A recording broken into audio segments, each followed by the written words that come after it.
Today is Monday, June 28, 2004. This is a meeting of the Franklin County Board of Commissioners. 3/4 bed or something? Well, I don't. They said it was. Is this you? Next. No, I read it. I move for approval of the consent agenda. I'll second the motion. All in favor? Aye. Aye. That doesn't work. And on the regular agenda, Madam Chair, there was one item I think we needed to discuss. Oh, I know. I wanted to. I don't know why I didn't ask to pull an item. We haven't voted on this. I have a problem with $1,000 coming out of public utilities going to uniforms. Now, public utilities is going to be a non-debatable item when they run short. So I would say that they need to find it out of their budget when they come to us. Well, do you want to reopen and No, we've already voted on it, but We haven't voted on it. haven't we? we haven't voted on it.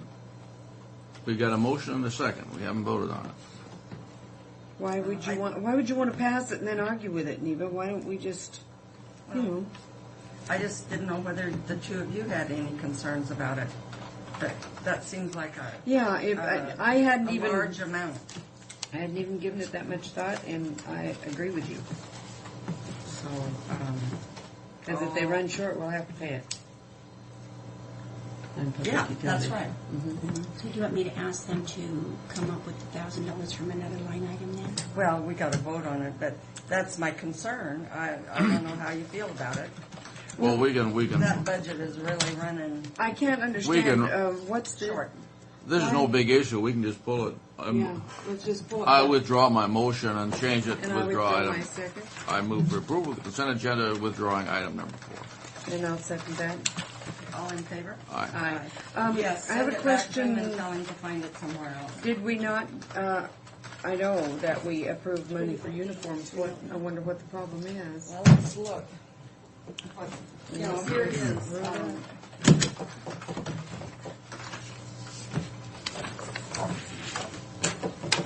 Regular agenda. Just a half a year, and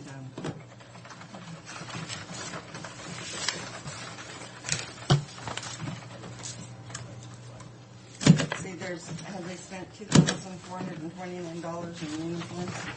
That's what's there. There's $5,500 in schooling.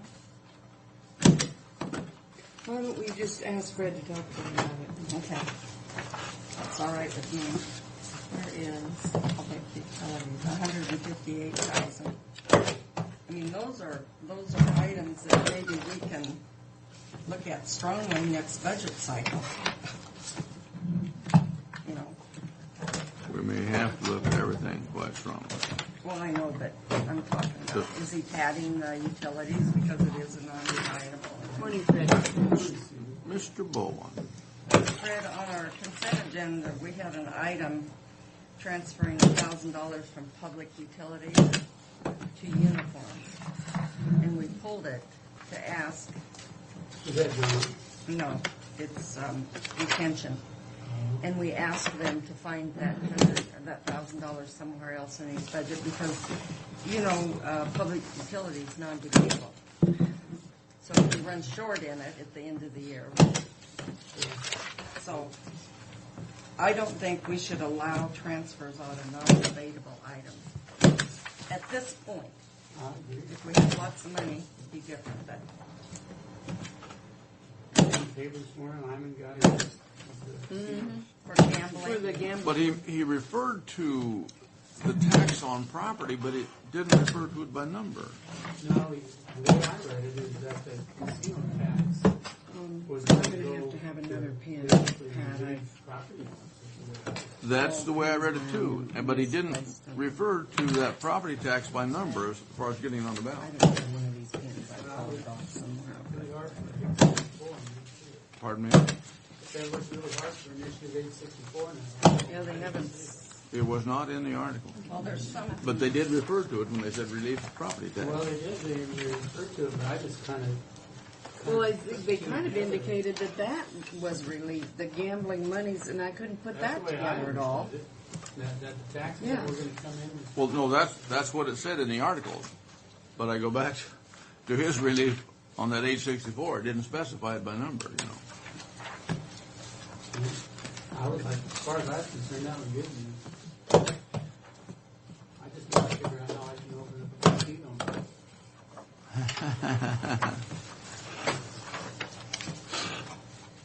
I can see Fred now.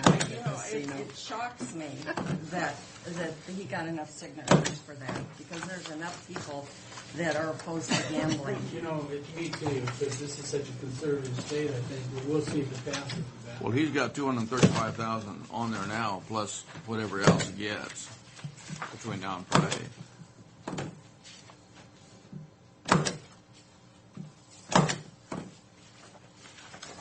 But the Indians sure supported him. Surprises me, because that's going to take basically revenues away from That's that. what I thought. Because the way I read it, and I could be wrong, but it wasn't just for the Indians, it was for anybody, wasn't it? Yeah, or maybe they were opposing it. Maybe they're opposing it. I would say the I Indians thought would be they were opposed to opposing it. it before. Never know what they've got written in there. Because They've got a monopoly right now. they can have slots and like Crazy Moose can't. Yeah, but those slots they have, those are just ticket slots, aren't they? Yeah. Well, some of them are. In here, they are But ticket slots. even in Nevada, they're going to ticket. Are they? Yeah. God, I hate those. Oh, I thought I did. It's but no fun unless you hear the jingle. When you're losing your money. Oh, jingle of what? The jingle of money going away. Yeah, it goes away so silently there. I don't know. I've never been that interested in it. Leo's got a nice signature, hasn't he? Mm-hmm.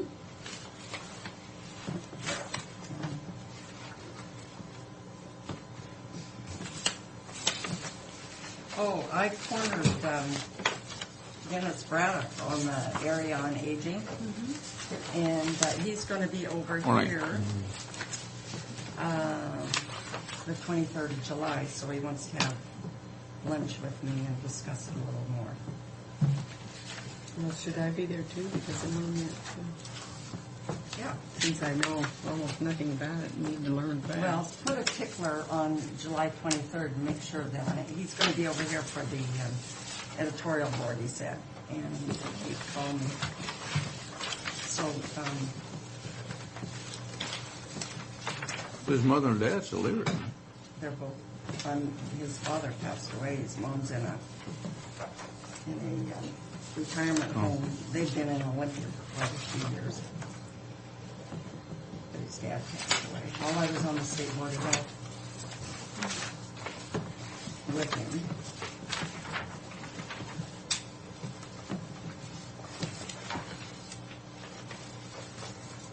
Don't you want to talk about the regular agenda before we do vouchers?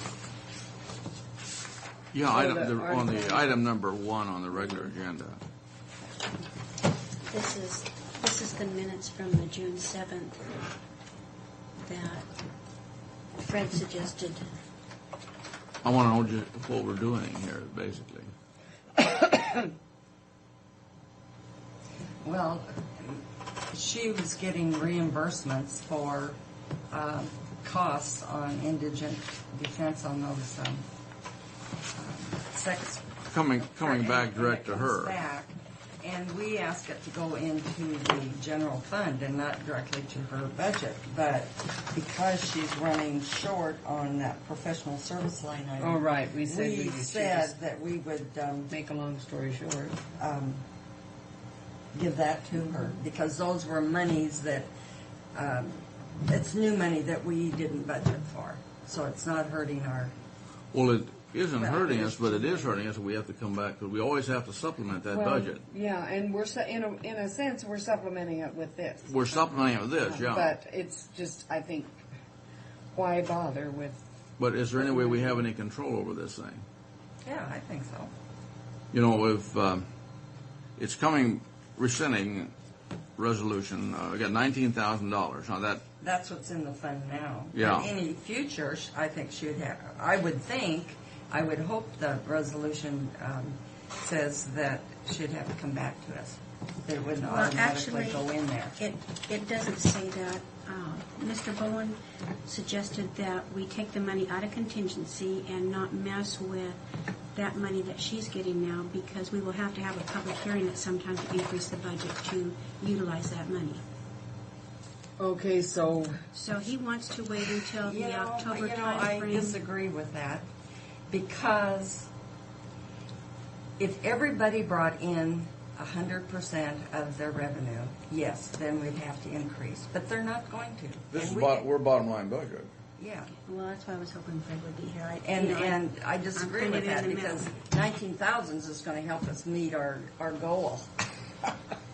Or whatever future. That we're money. behind, yeah. Yeah, we're way behind. And so I would be delighted if we increase, but if we increase our bottom line for expenditures and revenues, that just means it has a green light to spend everything they've got. And we're not going to meet our goal this year. I mean, it's obvious. By quite a little bit, it looks like. But And so- I still don't understand on this 19,000, though.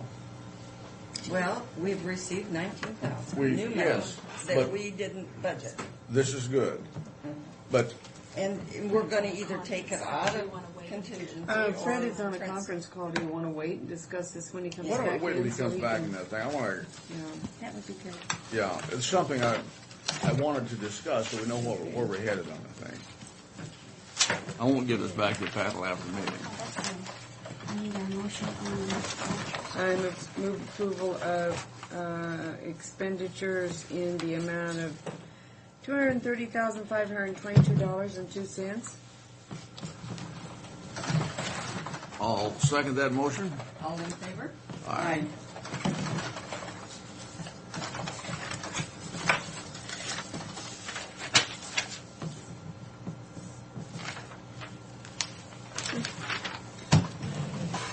this is paper. I move approval of vouchers for the salary clearing payroll over $509,225. Is the rest not ours, or? The rest is not ours. Okay. We put it in the minutes showing what was, Okay, that concludes my motion. You seem to be slurring your words a little bit and making that, but I guess I'll second it. Would you like me to restate it? Aye. Aye. He's really proud that he has paid signature gathers, isn't he? Yep. Hyman. Because he can do it. See, we all thought he couldn't do it, and he can, so it's in your I mean, face. if it was truly grassroots, Yes, helping the economy is paying these people to getting something. And they're just driving people nuts at some of these places. yes.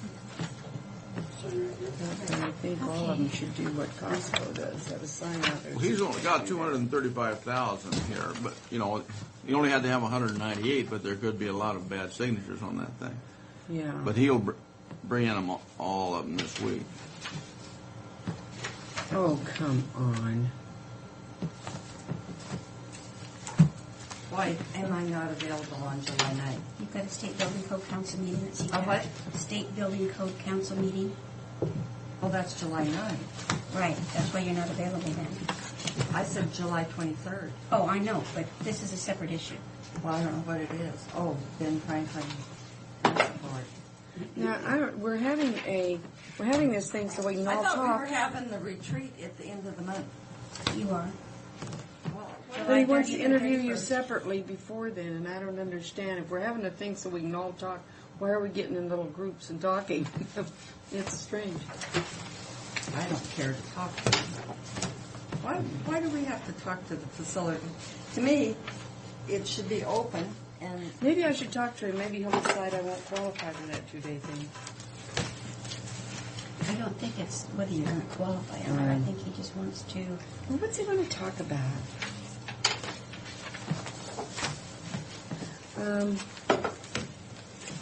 Let's see.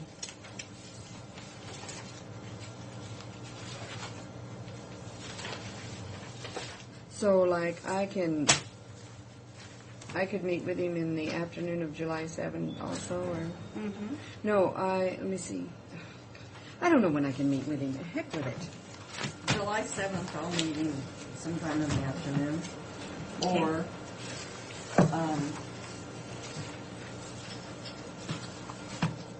What time are we or supposed July to finish? 12th, or July 14th in the afternoon. Any of those afternoons I'll meet with him. July 7th. But I'm or not July coming in 12th? for a special Am appointment. I supposed to be? Okay. What time did we finish July 7th, or has anybody gotten that far yet? Usually at noon. It's right at 12 o'clock. Okay, I'll meet with him at noon. Noon? I'll meet at 1:30. On the 7th. Okay.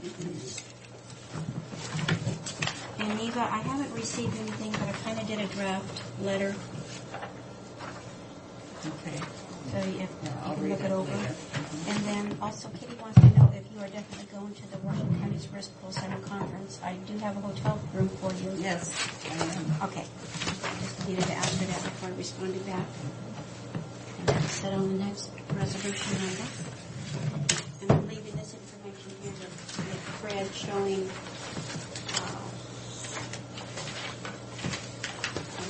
resolution number Goodness case gracious.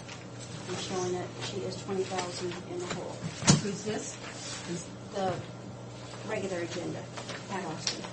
Oh, she is 20,000 in the hole. I thought when she was in here, she said she had about 8,000. Well, Right. if we do this resolution here, rescinding 183, putting that 11,000 back in, and then transferring 19,000 out of contingency, it'll bring her back up in the. You know, I don't know. I guess, does she have a list of what we've paid out on that? Because, you know, we haven't had very many high-profile trials. Is it all those sexual predator cases? Looking at that, I don't know. Yeah, you can't tell anything from this. That's really good to have a budget for them because they're always asking for something.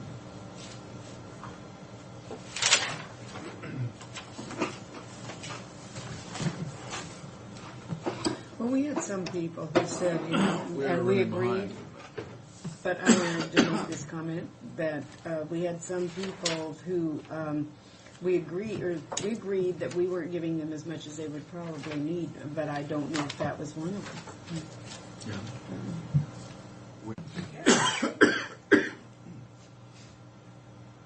Morning. To be assured.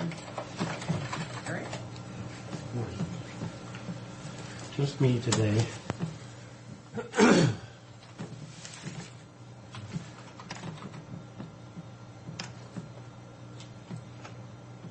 Did you have an appointment or a question? Are you John? No, Oh, No. I'm Kevin Adams, and I'm here for the roads thing. I just think Oh, I spelled the okay. time wrong. all right. While you're watching county government in action, And it's very I- fine. It's exciting. I know very. that. I kept wanting to call you a Matthews, and I knew I had to know. But you were one of the Matthews boys. Nope, Have you been? I know them though. Well, I I was know. at Gordon's last night. Yeah, I know you know them, but okay, Eric. What's up? I will say one thing. Those of you that knew Paul Neff, Yes. he passed away last week. What is it? Oh, Yeah, he's been going downhill for a few weeks, couple weeks. wow. I'm sorry to hear that. Yeah. Well, this is a busy time for us in Extension with field days. Uh-huh. And I just wanted to let you know Tim has been busy working with the U.S. Department of Agriculture on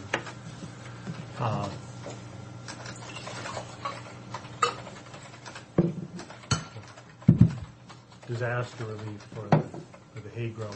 So it's a county by county whether that would be approved for the losses they suffered from the rain. But Franklin County is sort of, I think, ahead of the curve on Have I got my cover for it? getting information in on the losses that the growers suffered. So Tim's been busy with that. And Tim also, I just wanted, he's working with the Crop Improvement Association, so they have a tour coming up on July 13th. Oh, that's good. Well, everybody's excited about the lunch, I especially. would say that, yeah, we had that, but. I've had several people ask me about that, so I have if you need it, I have the flyers, copies of the flyers for that. If you got an extra one, let me have Yeah, one of yeah, those. there's one for each of you. Here's I brought Frank's. that. So that's coming up on the 13th. We just had our big potato field day in Othello at the research station on Friday, and it was the first one to be run by our new potato specialist, so that I think that went very well. But a lot of people up looking at their potatoes. I think quite a few people have recognized that they can put samples in that trial, and it gives them a good comparison with what they have in their own field, and then if they have problems with their potatoes in the field, they can go and check on this same seed lot that's grown at the research station and see help identify whether the problem might be a seed lot problem or possibly a problem related specifically to their field. So it's hard to keep people away from the trial early because they want to go in early and look at it, and we don't want people digging up samples.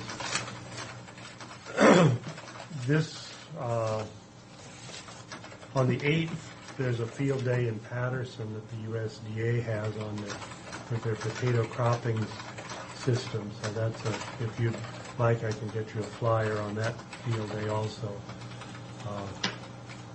They have it's primarily all the researchers from the Prosser station put in their trials on a farm that land was donated by Agri Northwest, and so it's run on a little bigger scale than the university or the USDA might otherwise have, and they have a lot of research going on at that site. And then I know it's a little bit early, but I brought a flyer from a carrot field day, which, because of the problems with wind and delays in planting, that trial went in late, and so my field day will be on August 26th. I have that one for you.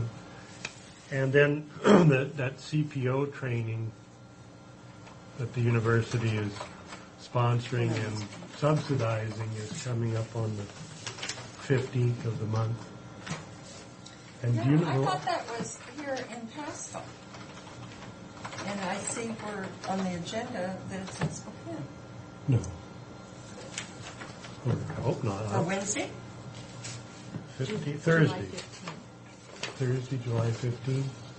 Yeah, we have one in Spokane for the same thing that you took over to Wasack, but it's different than what he's talking about. Yeah, the one is it's here in Pasco.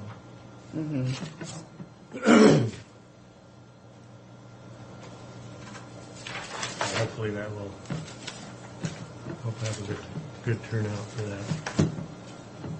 And we have we will have our new extension supervisor on staff the 1st of July. So this week, Randy Baldy will take the position that Elvin Culp was filling in. And Randy's a good permanent. yes, and he will move. He's been the extension agent and the county chair in Whitman County, and he will move to the Tri-Cities. He will come and live here. Yes.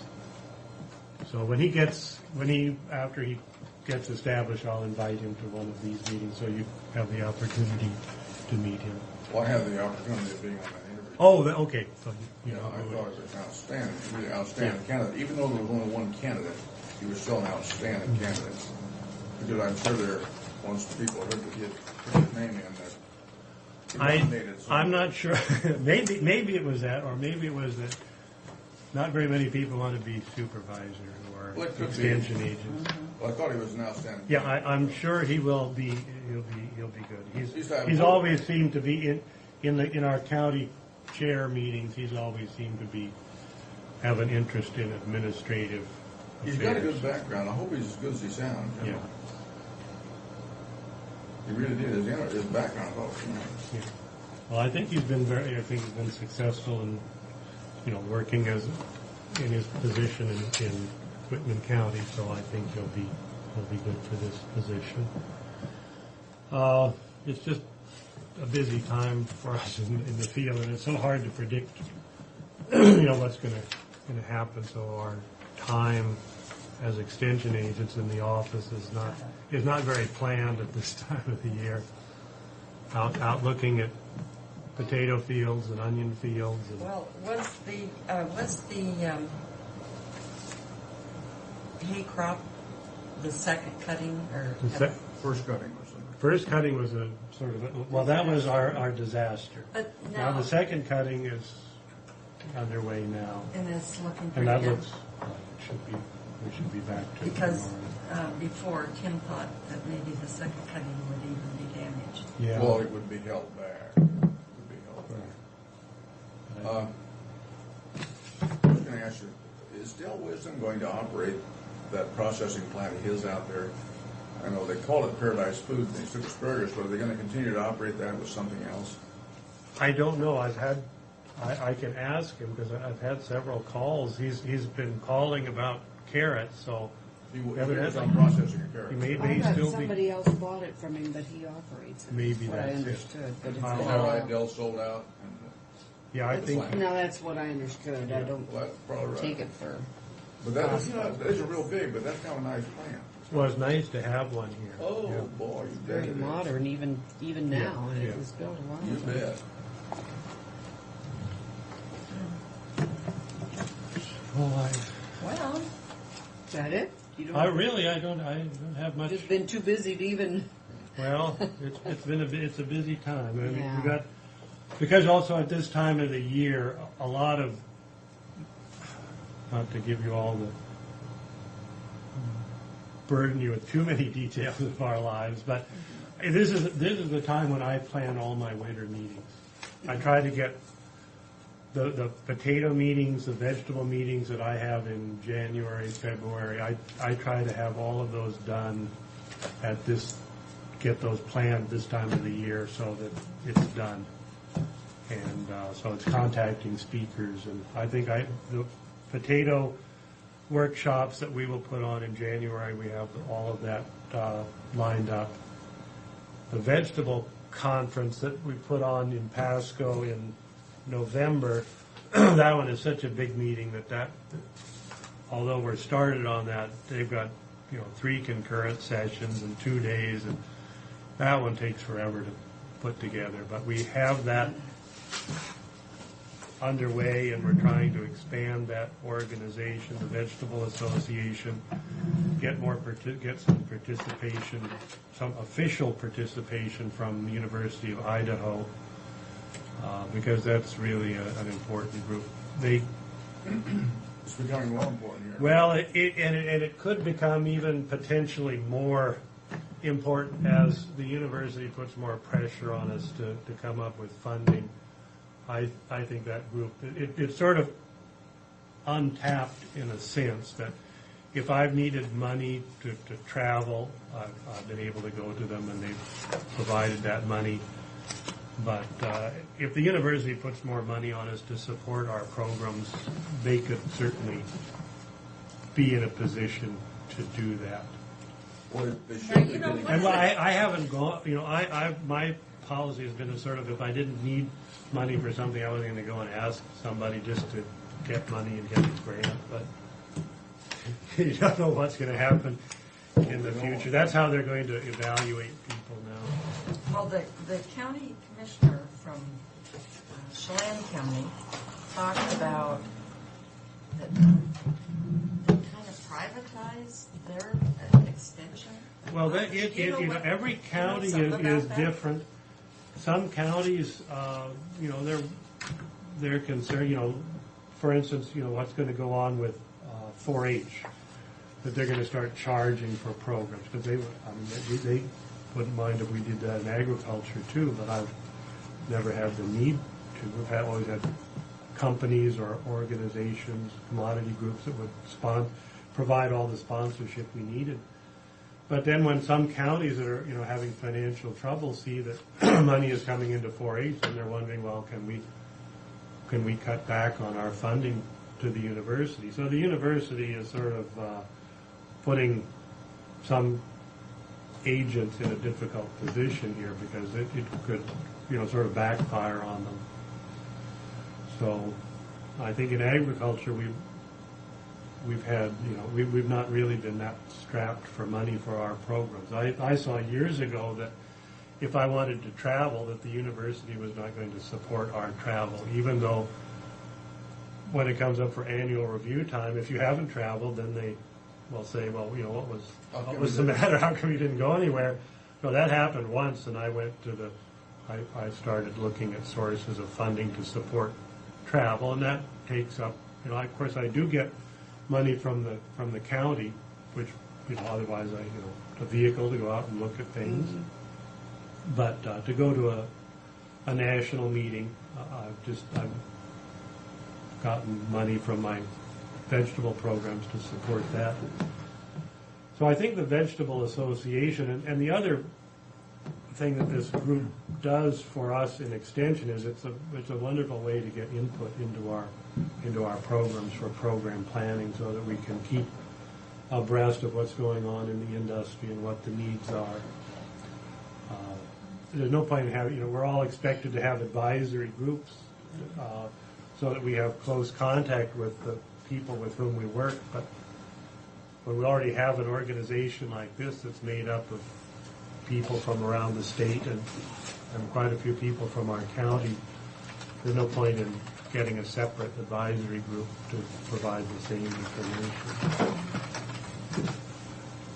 I guess I'll keep you on track here as far as time. Okay. But I hope, please keep, I do hope you can all make that CPO training. It'll be the first one I've gone to, but I think the university is looking at county chairs now to play more of a role in that, so I can see I'll be there. So we can make what now? The CPO training on July 15th. Oh, yeah. So you can help me too. Okay. Well, thank you. Okay, thanks, Eric. Thanks, Eric. Okay, Tony and I guess John. Huh? Good morning. Good morning, John. I wanted Tony with me because it's the first time I'm facing big people like this. Big people. Good morning. Good morning. John Globally, they call me Fuzz. Frank Rock, Rise. Frank, pleasure to meet you. Hi, John. Pleasure to meet you. Sue Miller. Sue, Nice pleasure to meet you. What, is this fund in trouble? No, it's not in trouble. Tony, why don't you take it away, because you're basically, I'm the one that kind of brought it up. I'll go ahead and give my spill. The property level is around at $500 from last year. The property level right now that we're basing this fund on is $8,900. $89, what is it, 89.80. Their income? That's, in other words, if they make over $89.80, they don't qualify for assistance. Mm-hmm.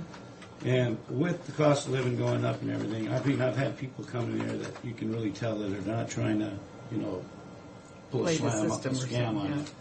They really need it. That might make $20, $30 more. And what the bottom line is, we have to go by what our guidelines are by. So I have to turn them down. And so I know that from what I understand, I've been involved in this for 2 years. I'm totally retired myself from an accident injury and then the whole 9 yards. But the Lord's blessed me in some respect. I'm not rich, but I know I make more than $8,000. And so we'd like to try to see if we can bring the levels up. Whether it's for singles, it's $400 in a 12-month period as of right now. And if you have one dependent, it's $600. in a 12-month period. Now, this fund wasn't brought up to live on, which a lot of these members do, because I've taken it upon my own. If I see a guy sitting there in that place, sitting there drinking and smoking cigarettes all day, I let him know. I just tell him, hey, you know what? If you can sit in here and drink beers and smoke cigarettes all day, then I'm not going to give you this money. This is taxpayers' money. This money belongs to not to the VA. It belongs to the Franklin County people. And so, I mean, I've turned some of them down since I've taken this over. Don't make a lot of friends, but I'm not in there for friends. I'm in there to help them if they need help. But I'm here today to find out if there's a possible way that we can raise this stuff. Benton County is $900 for singles, and I think $1,300 or $1,400 for dependent. So that's all I'm going to talk to people about today. How much is in the fund right now? We currently have $18,451.52, And we assessed for the new year 20,000, didn't we? $24,700 for the year 2004. This will show What did we that. spend last year on this thing? We spent $16,787.28 Last year. Last year, and we still had a left balance of $7,912.72 after the year 2003. Can I ask a question? Is there cash carryover? Did that carry over? Yes, it Yes. carries over into the Okay, fund. that's okay then. And we have varied our assessment based on that cash carryover. You know, some years it's built up to the point where we don't have to assess. But, Okay. See, a lot of it basically, I guess, is, we have like I worked out at Hanford 22 years. That is such is a blessing not working out there anymore, because you don't know. Now I know that I don't have a job.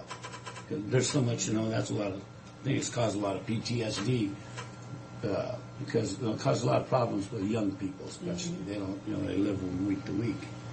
And that's really not our concern, The bottom line is, you got to learn to save. But with our world today and the way the money is going around, we need to do something, My bottom line, my attitude about it is I tell the guys right to the face, since I started working with Steve Prince, because I can't work. I'm totally 100%. I do everything. My gas, telephone, everything that I do is free. I'm also a VVA representative. I do cases for claims, and I do that out of my heart because I'm a veteran and I love vets. But the fund, I just, I don't know what the population was when this was made up. I think Mary Morris made this thing up.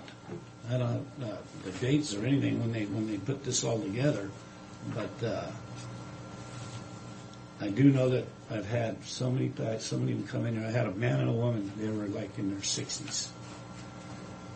He was a Korean War vet. Yeah, he was in the 60s, close to the 70s, and they were $23 over. Now, I probably could have called up Tony and said, "Hey, Tony, you know what?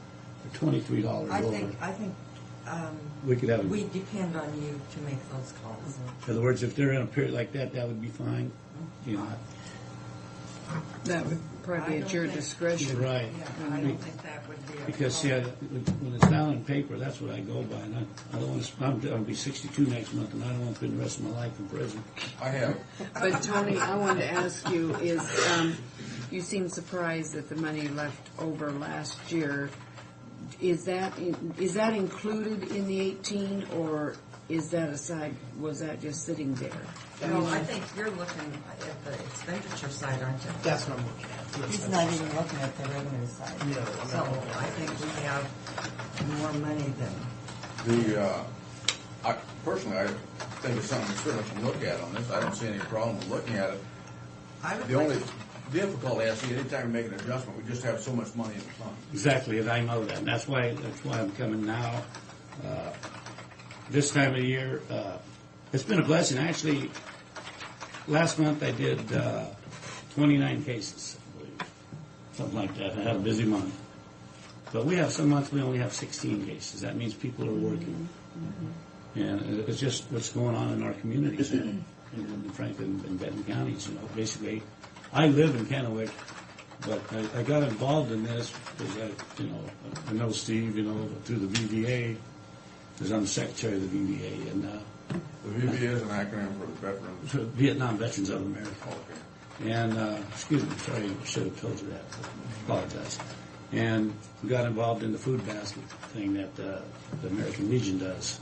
And that also, I believe, comes from a lot of people from the city of Pasco. In fact, I think I saw Mrs. Corkham's name and her husband and them did a big, wonderful thing. God bless you for that. Well, It's just something that I thought maybe we could look at.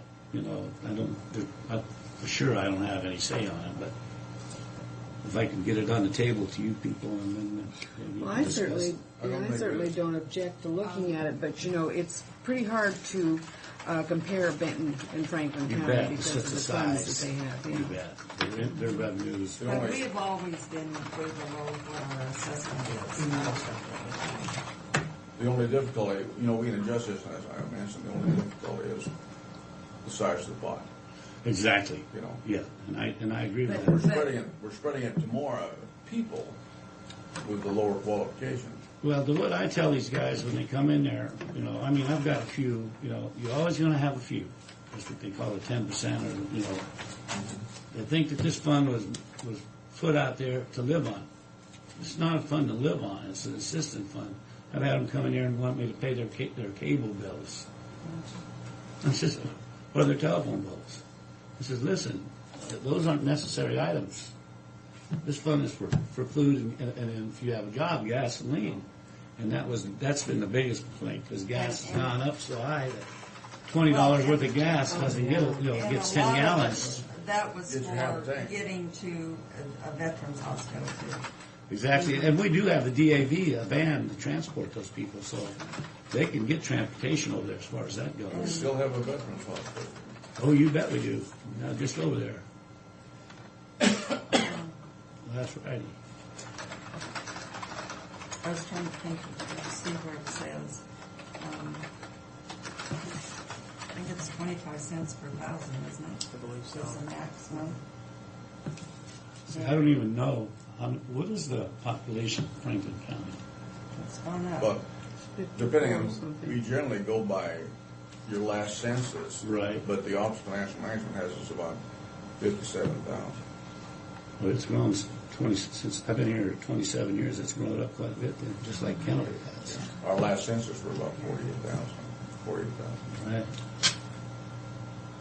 We have an itinerant population here, but the itinerant becomes. And not to be ethnic about it too, like Tony, like my brother here. We do have a lot of people that just have minimum payment jobs, and so it's not like high dollars around here anymore. It's weird. Hanford's a high dollars. Not, right. not less than 1 1/8 cents per thousand of assessed value, and 27 cents is the maximum per thousand. What do we assess that now, Tony? Very little. I would assume so. I really don't have the most current information on that. Well, we plugged into the budget just a flat 20,000, and I don't know what percentage We plugged in a that dollar is. amount, yeah. What that is, but that was based on the cash carryover and pretty- what pretty past expensive. past expenditures. I think we're well below what assessment is. So I think we had 1 year, though, about the last 3 or 4 years that we were up there on our expenditure. And I don't remember what that was, but it's been very recent here that we have. well, we've even gone to some years we haven't even assessed. Is this fund like out of Hanford, for example? We don't use it, we lose it.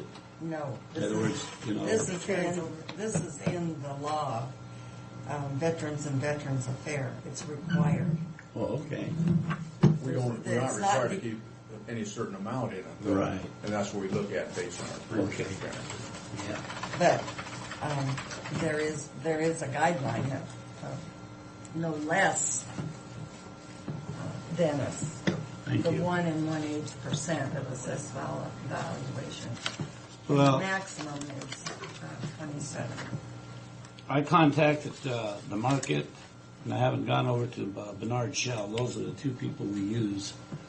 the market seems to be a little slow in getting back their reports to the auditor. And, Yeah, well, they've always been slow. yeah, so We've had problems. it's kind of like a credit bureau. The person goes out to apply for credit. Some people don't even get their credit ratings updated sometimes because of the person that their creditor doesn't send a report in. Well, that's the same way. We don't get those reports back. So I went down there and had to talk to them, and they're going to try to be a little more expedient about getting that back to us so that we can coordinate a lot better. Hopefully that'll help things too, because that's all goes with you people, you know. So when you have your monthly reports or whatever. But so what is our single rate? $400. And Benton County's is 900? I heard 900. I have been calling. We ought to verify our rates with Benton County to see where we stand. Boy, if you get a hold of them, please give me their number, sir. Okay. Mr. Brock. Yeah, because I sure can't. The one VFW out in 10th Well- Washington doesn't even have a phone. What about their soldiers and sailors? That's what I'm talking about. I can't get a hold. They don't have anybody there except in the evenings on first or the second and fourth Thursdays of the month. But the auditor's office could tell you. Yeah, that's what Mary Morris told me to call in. I'm going to because I think we got some double dippers. So I certainly would be in favor of, because I know this policy is pretty old. I think Zona reworked it when we had some Yeah. problems. And then since we've had it with the American Legion down here, wasn't it the American Legion? Right. And is that where you work? Yeah, on but it? yeah, that's why I do all volunteer down with them. 'Cause Yeah, and so at home it's most worked of the really well because that's the VFW and was not an active group, and so now the American Legion seems to be more stable. So yeah, they basically are open all the time. I can't, like I said, I can't even get a hold of anybody through VFW. Now, the Richland Post, there's somebody there most of the time, which is well, they would be under the same guidelines as the Kennewick Post Right. and Benton County. So But, yeah. I guess come back to us and get what's in the fund right now. Most definitely. Okay. And you will find out, let us know what Benton County will. Yes, I would definitely. Not that we copy Benton County, but would like to know. Oh, yeah, we're not going to equal them, but I mean, it's just with the gas, but basically the biggest complaint, and I know every one of you guys, we all have that. I mean, gas is just outrageous, and you know these guys are going out trying to find jobs, and $20 worth of gas is $10. I mean, 10 gallons if you're lucky. Yeah. And Cheapest in place 2 in the weeks. Tri-Cities is out on Court Street. Yeah, the Columbia Corner. Yeah. Oh, is that right? They were $193.9 last week. Oh, I live in And this Detroit. week. Pardon? You don't mind waiting? Yeah, you That's the problem. gotta take your That's the life in your problem. hands to get in there, but, Depends what your time is worth. you know, if you get there early in the morning, it's not too bad. The other day I went in there twice. I'm like, why am I picking up load? We drove by Saturday, because they said, That line it's too is scary. And there's no place Boats to and park. trucks. Now, where'd you and say that? cars Where'd you and say that was? Columbia Corners out on Court. Must Okay. be Yeah. just before 68, must be like 60 or 62, or Road 60. Oh, okay. Yeah. Somewhere. Well, Hmm. it's across from the Grange, isn't it? Isn't that right across the Grange? or Well, pretty yes, close crossing to? down just about. Yeah, yeah, 100 feet, pretty yeah. much. Yeah, it's a little leaky store. Yeah, it's Yes, a little yeah, tiny thing. yeah. And he just put new, Yeah, I drank and I quit 5 years ago. I used to stop in there once in a while and get a six-pack. I remember a that. lot of people still do, I know this. But I don't drink or smoke anymore. I give them all that good Gable, stuff. that- All right. Well, thank you very much for Well, bringing thank that you. to It was our a pleasure attention. meeting all you commissioners. And I'm terrible with names, so I'd like to leave you guys with one of my cards. Okay. I had a real nice card holder, but I lost it. Card simplified. Yeah, I just went out and had these made up. The BVA, unless you're certified, they don't give you a phone. They don't give you anything. Thank you. Hey, thanks. Okay, and Thanks, you've Tony. got Thanks, our Tony. number to, here, I'll give you mine too, because it's Okay. got our number and everything on Okay, it, thank so. you so much, and it's a pleasure meeting all of you. Nice meeting you too, Bet. thanks, Tony. Tony, would you get the figure of the assessment from, you get it from Steve or Piper? I was going to wear all my ribbons to impress you, but I said, no. Well, you should have. Next time. I'm going to do it tomorrow. I'm going up to the funeral for that Marine that got Oh, the killed. Marine, Yeah, a bunch of us are going to go up there tomorrow Good. and honor him. Well, God bless you all. Okay, thank you. Thank you.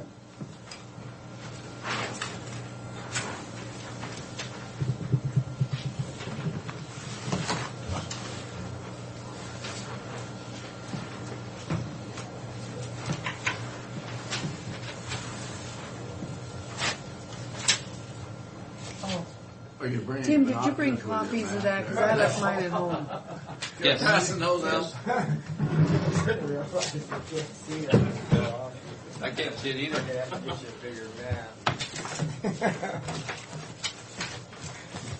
I like the idea.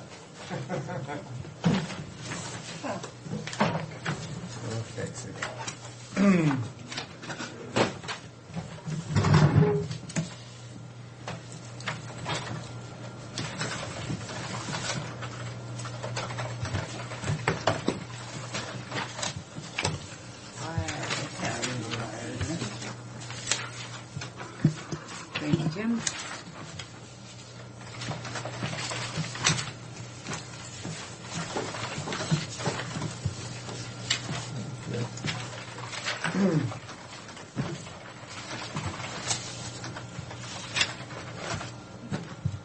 That's it, no swearing.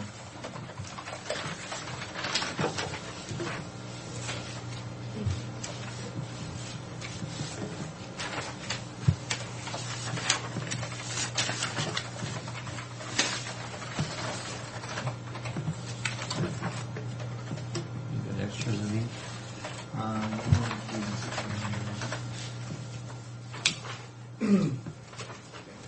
Do you want to use this one? No. I think I have a draft one. Have they changed? Strictly, isn't it?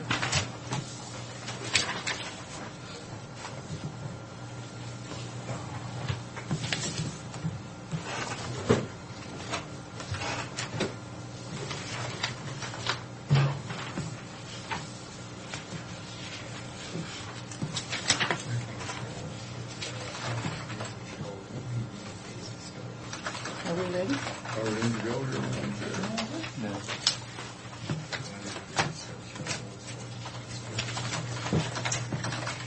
Okay, we're here today for a public hearing to consider the Franklin County Public Works six-year transportation improvement program. Commissioner Corcoran and Miller present with Mary Withers, our clerk of the board, Tim Fife, our engineer, Guy Walters, our assistant engineer, Fred Bowen, our county administrator, and folks in the audience. And with that, I will turn it over to Tim. I'm going to briefly, I don't know how much more detail you want to get into this, but I'm going to turn it over to Guy so I can give you that detail you're looking for. But and then I'll just point to the map so you can kind of get an idea where it's at.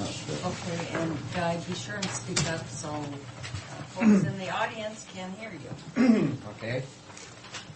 Well, like Tim says, I don't know how in depth you want to get into this, but the first 3 years of the 6-year tip's broken down per year, and then the last 3 years bunched up for the last 3 years. This would be our tip from 2005 to 2010. So we'll just sort of run through at least the first 3 years. If anybody has any questions, feel free to. I guess because we have people in the audience, Kevin and Bill, if you have questions as the engineers go through this, maybe speak up, and then it's a little different than what we normally do for public hearing on something. But I think as you have questions or concerns while we're talking about it, I think it's better. So with that, I'm going to change the format. That's, I guess, my prerogative. Okay, well, our first project on the list is our Glade North Fur Hill Rat project up by Eltopia West, south of Eltopia West. And I guess what I would say is about the funding on each one of these, where we are on that, Money and where we're at. completion, and Okay. is that okay? Yep. Sure. Okay. This is funded by RAT, which is through the Crab Board, Rural Arterial Program. We do have the funding secured on that, obligated for it, so as long as we can get it designed and out to bid, it shall happen. What percentage is RAP? It's 90% funded. Or most of the money is 90%. Rapid. RAP's 90%, yeah. A lot of our 86, federal, so it's 86.5, and some of the Safeties. 80 bridges are 80. Safeties are 80, the federal aid safety is 80%, and the bridges are 100%. And the match money comes from Local tax. the local Yeah. tax dollars. Anyway, that first project is our Glade North Road in Fur Hill, which is about 1.3 miles of reconstruction and taking out the bridge to south of Fur and putting in a siphon. And plan to go to construction next June, about a year from now. Second project is our second phase on East Foster Wells. We're hoping by the end of this year we'll have the PE all completed and the partial right-of-way acquired. So we plugged this in for right-of-way construction next year, and that's federal rural STP dollars, existing That's STP not Act. domestic. Yeah. Considering our last meeting we had last week, or before we left, when we had street and zero. So hopefully there'll be money there to do that project, and if we get through all the What are you talking about, Tim? Are you talking about the design of the road? We're talking about that next piece, and Yes. we're in the right of way and building up now. We got a letter from the Bureau that says that They're rate is opposed being- to they're our opposed route. to us going through the canyon. I have a letter here, I'll share everything, where we're headed with that. Okay, and then are you concerned if we reroute that? Reroute that it and would schedules qualify and all for these funds? Um, Because there was a question by Matt that we maybe wouldn't qualify. there's, that's what we're trying to sort out. Okay, all right, so, We're in the process of sorting that out. That's another, if we, DEV sent to start that process. Everything as far as selecting the route and everything on it. This The route's been selected, and we'll have to go through the whole process all over again if they're adamant that we can't get through here. okay, all right. Did you understand that, Bill? Part of it. You weren't at our meeting. No, I You ran probably into heard about it. You were at the meeting when we Street selected shortly the route, right weren't you, Bill? afterward. He explained it to me. You're at the meeting where we selected the route. whether- Yes. at the And I'm poll. the only one, I guess, that remembers that the route was selected. Well, I think Well, we it's- did so many other things, it was easy to miss it, really. Well, I think it's selective memory, maybe. No, I don't know, but the Well, folks you know, that that's called. why I'm here, is because of that project. Uh-huh. Looks like there's a lot of roadblocks. It'll be somewhat difficult. There's some organized opposition to it.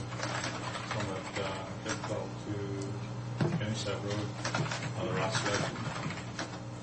And We're you're gonna sort probably that right. out, we're in the process of sorting all that out. If you wanna be involved in it, we can keep that for you. Where we're at, what we've done. Okay, so, Okay, we'll do that. so then, have we done the first phase? Yes. Yeah, we've Yes, done we the- did the that's- first mile. Yeah. I don't know why I said that. I Yeah. know we have. Now, this is, I guess I'm having okay, so we've got 200,000 plugged in there for the second? For the right of for way. the right of way, and Okay. then 800,000 for construction, leaving for a total of $1 million left to spend. Oh, I on it. see, okay. But PE has been done on it already, along with phase one. Okay. So, depending on what. And that's what we're anticipating for next year. All right, so, Third project on there is Warnett Road 2 is what we call it. It's a little gravel piece of Warnett between Road 62 and 64. We roughly, approximately get about $100,000 worth of urban direct allocation money from the federal highway. And we're sitting on about 150, 200,000 of that now.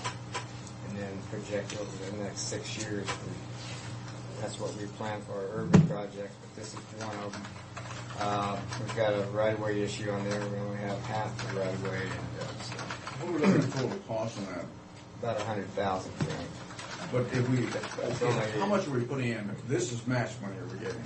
How much match money are we going to have to put in there? This would be 14,000. Just 14,000? Oh, on here, your, Okay. federal sources here in local. Oh, Oh, I okay, see that. 86,014 Yeah. for a It total. shows your federal costs. It shows up to the left of there. If it's a federal dollars, it shows you what fund it comes out of. State funds. STPU. My only comment on that one is what is the time frame on that now?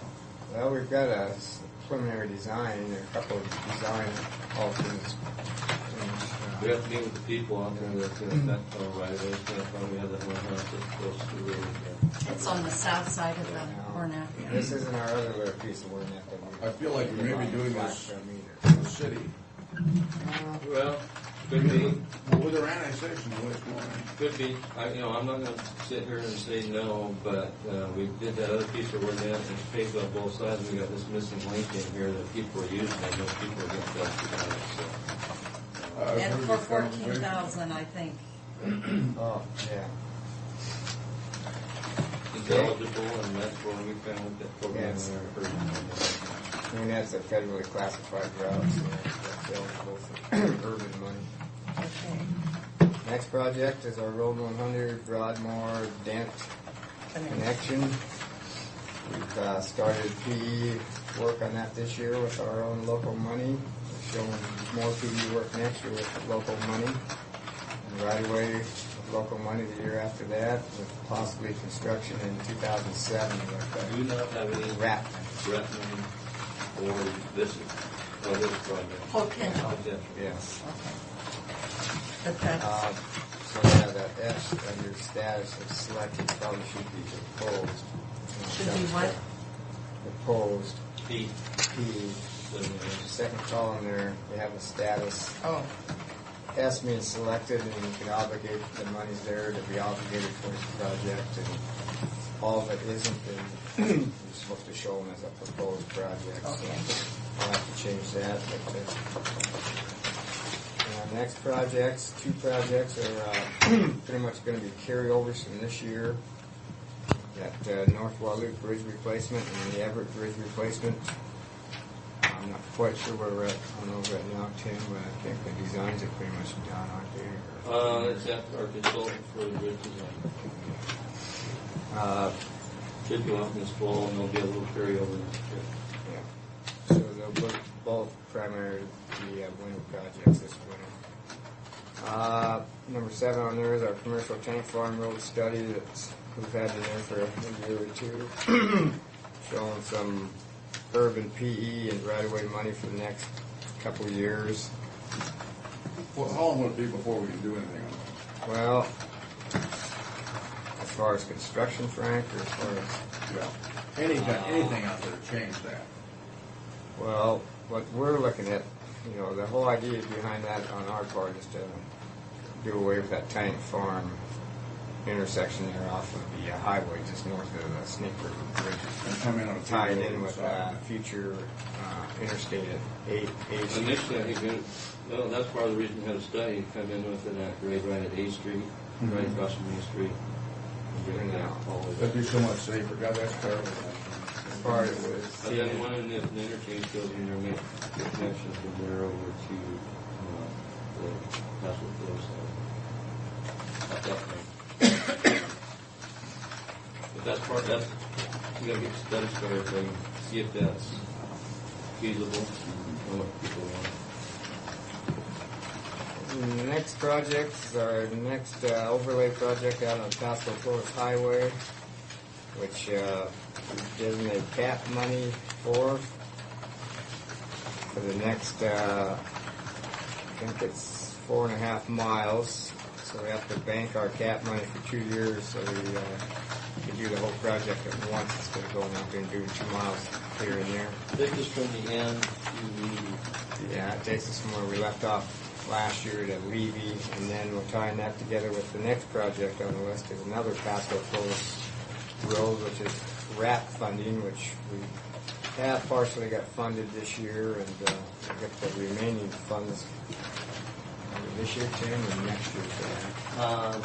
And that runs from Levy to Murphy, so those two projects together do about another 9 to 10 miles of Pasco Close Highway out to Murphy. Now Murphy is, someone said 18 miles. How far out is it? It's 5, 4, 5. And is about that, 15, I think. isn't Murphy the one that DNR, no, they're at McLean. Well, it feeds those orchards down the orchards, and so that's, We feel by getting to that point that You're going to get most of the Well, traffic. yeah. It drops off. it drops off after that. yeah, almost in half or more after Murphy and McLean. Probably more than that even. It'd be nice to get it left there to the place. Then we have a few projects down the road for that. Then we go into our generic countywide projects, the next 3 on there. First one's our countywide safety projects. This is HES hazard elimination funding that we get from the federal highways, which they haven't had a program this year because they're waiting for the next act to be passed. But we've been pretty fortunate on that program in the past as far as upgrading our bridge rails and actually replacing a few bridges and adding guardrail to places and things like that. So those are sort of generic projects, but and the funds could go up or down or whatever based on what projects we do submit. But same with the next one's our bridge replacement. We've been real fortunate on getting bridge replacement money the last 10 years. But now we're catching up that we don't have that many more bridges that rate low enough to receive funding, but we still have a few here and there. So It's 50 years old in the timber, so yeah. And then are we replacing them with concrete? yes.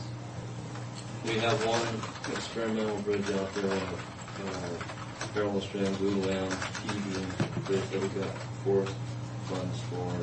It's treated, it's doing very well. When you say experimental, Tim? It's fairly new.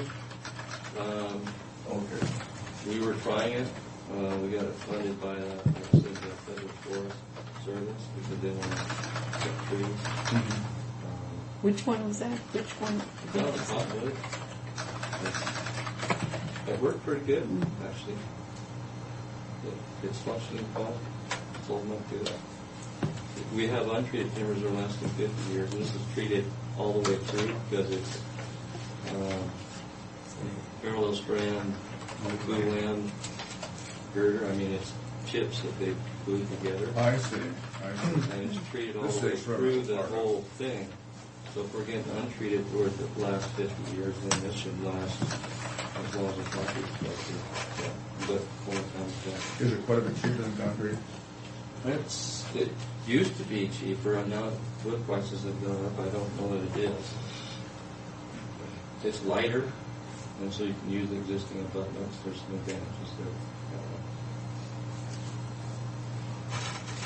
It's the first kind of its first one of its kind in the Northwest.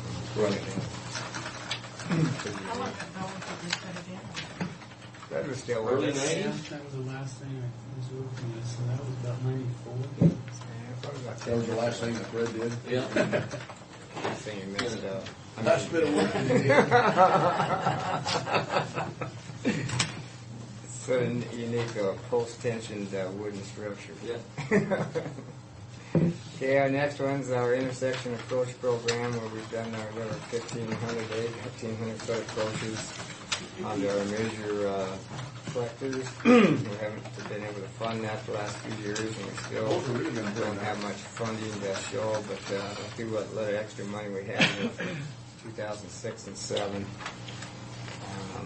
In some areas, you need to go back about 3,000 feet. Yeah. 4,500. Birch? That was the case in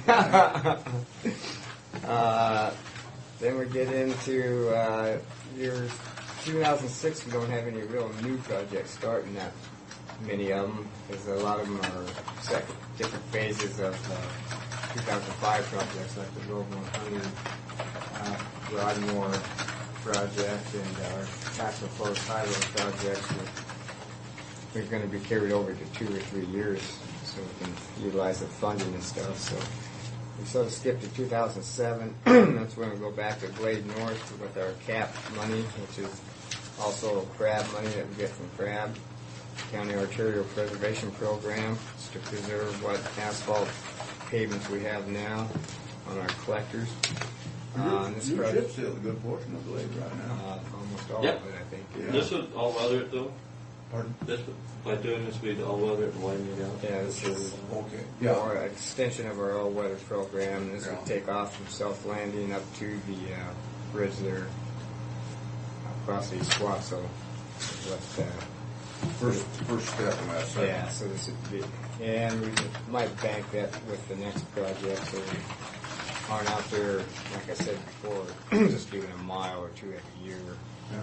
We tie them together, and then we can do 3 or 4 miles in 1 year and probably get better prices and stuff. We thought it saves more, it'd be a help. And our next 2 projects are what we feel we're going to concentrate on with our future Fed money, Frontier and East Elm connection, and pushing East Elm towards the east, either Pasco Forest Highway or Blackman Ridge or somewhere out in that vicinity. So we're going to start PD on those, and construction probably won't be until about 2009 or later. And number 16 on there is our paving priority program, which we haven't had any funding to fund that either the last, 2 years or 3 years. And, Still don't have that one. but no. So if we use that money we had on that match money for that particular fund here in the past, you had match money that we felt that selective paving would be more effective.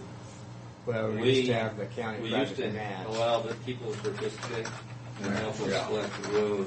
We decided that's probably not the biggest thing for the county dollar, because then we wanted to put enough work to put them forward the match. No, this was a good program. And so we went to 100% coverage. And we did Alder. We did Alder on that. Alder was a big project, and a couple other ones. Can't remember what they were. And then since then, we look at doing that Bartle thing that Tim Lyman got for the initiative. It keeps us from doing that. Otherwise, we probably would have done 21 miles. My understanding, you were pretty close to. Absolutely. Go on with that. I think we thought that would be a good Oh boy, that would have been a great deal. project. With but- the property tax the way it is. But with the We'll see how 864 goes. Yeah, well, 864, this all changes. Yeah. We'll know very shortly. Yeah. I guess my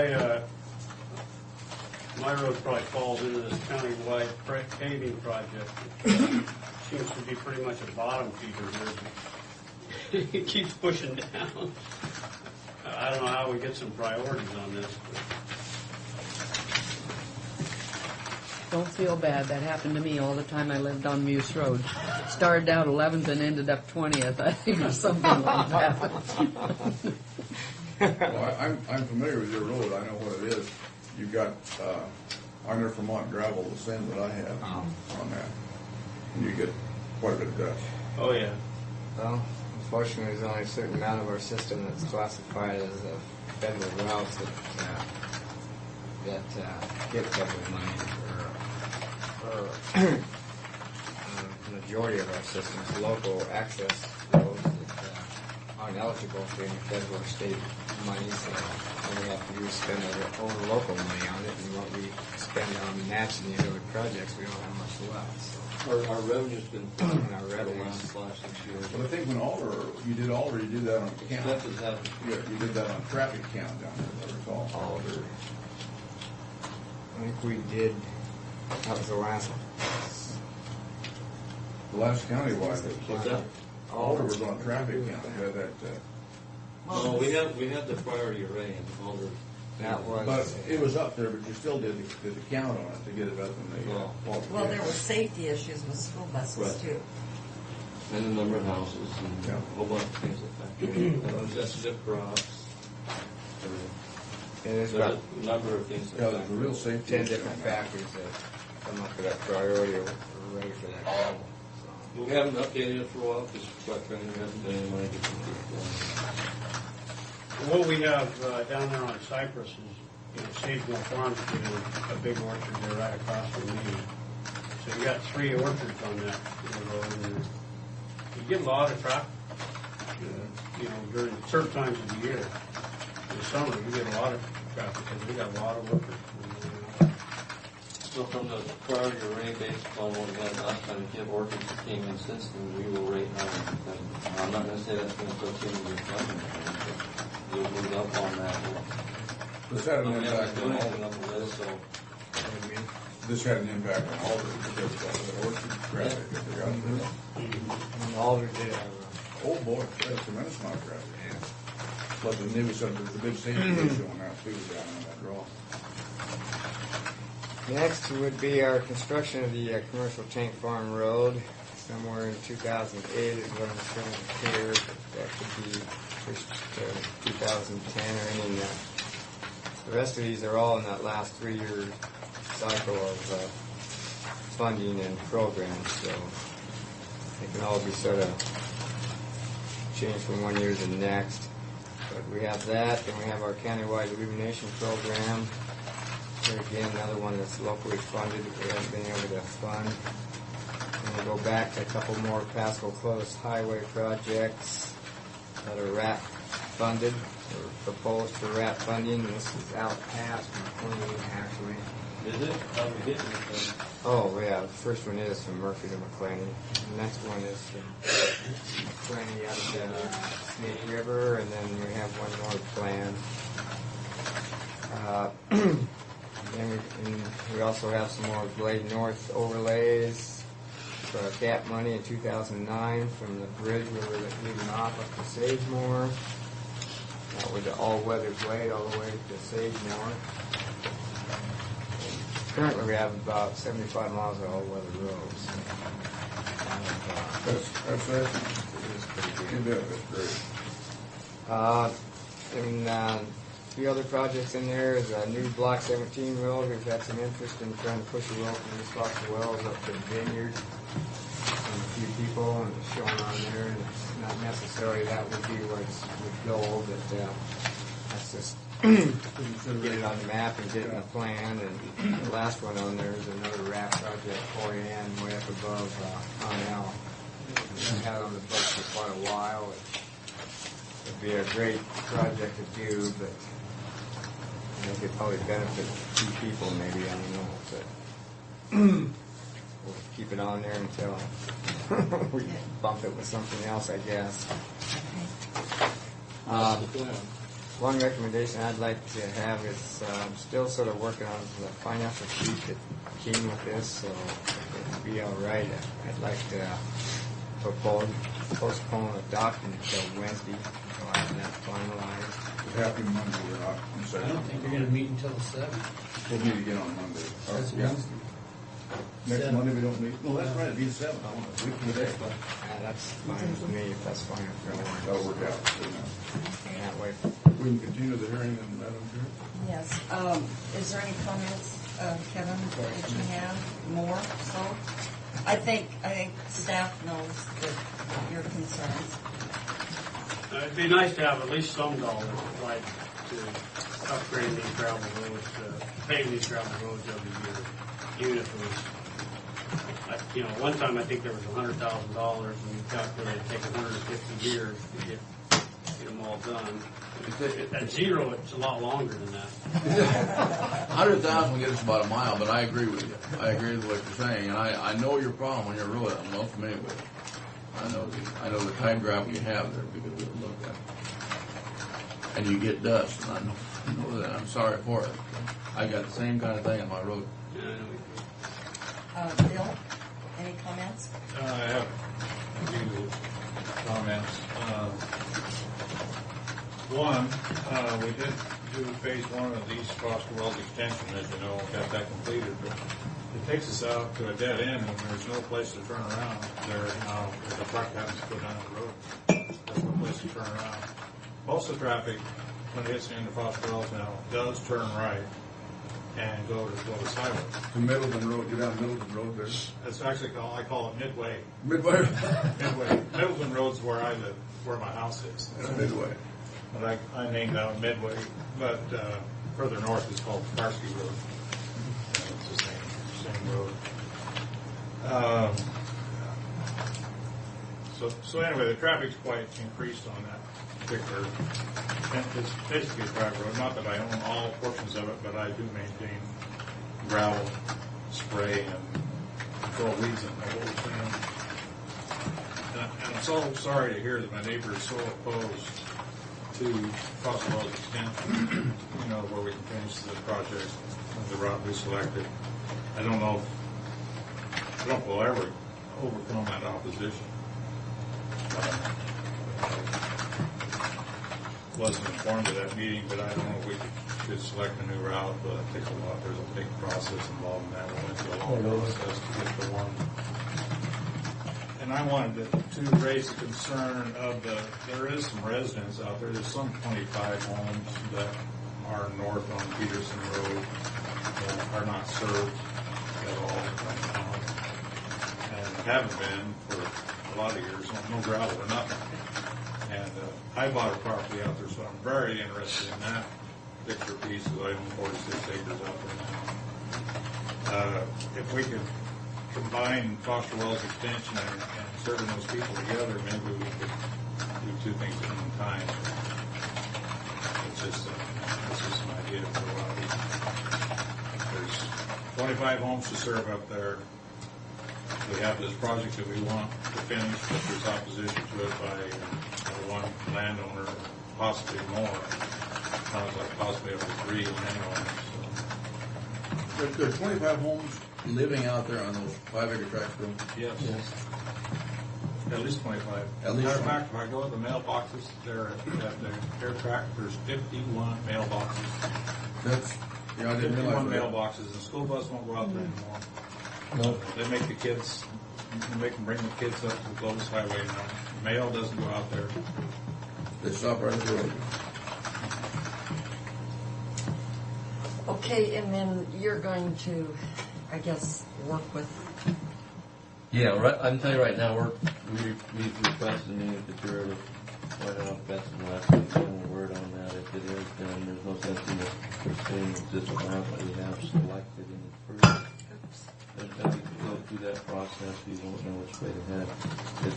If they do say no shot property can come through, there's no recourse to condemn the federal government as they state. I have to find that out. Then we'll have to go through the hearing process and with that information that was not available at that time. We did contact them initially, and none of this was even brought up. It makes them look pretty bad, but we'll see what happens. If that happens, then we're going to make a connection one way or another. It's just how we do that. So, if we do go through as planned, as far as the way I look at it, we're 1 mile closer to getting to those people we're talking about. And to be honest with you, there's other routes other than Peterson Road that could get out there that would be a lot cheaper to get up to those people off of the new alignment if we go that way. Tim, actually, the Skibbon wasn't, at least it didn't sound like Shannon was necessarily against. They're not. They that went. Project. What happened was the Bureau of Reclamation came in and gave a presentation to the board with their recommendation that it be denied. And the irrigation district went with it. That was But they my were all understanding. kind of environmental reasons, as I understood it. That is, Well, that's funny, if the environment was that critical, we should have been told up front when we went to meet with them first time. And number two, we went through an environmental process that they were kept up to date on, and we never received any comments from them. Plus And, the fact- and we have, our NEPA process, which is their process, was reviewed and approved, and we got all the permits we need to go forward. but they can stop us right there. They may be able to, yes. But how much ground do they own through there? They own the whole canyon there, that mile. So they can stop us anywhere. But the bottom line is, even if we need to make a connection, we'll probably have to get something from them too, even if we come straight down.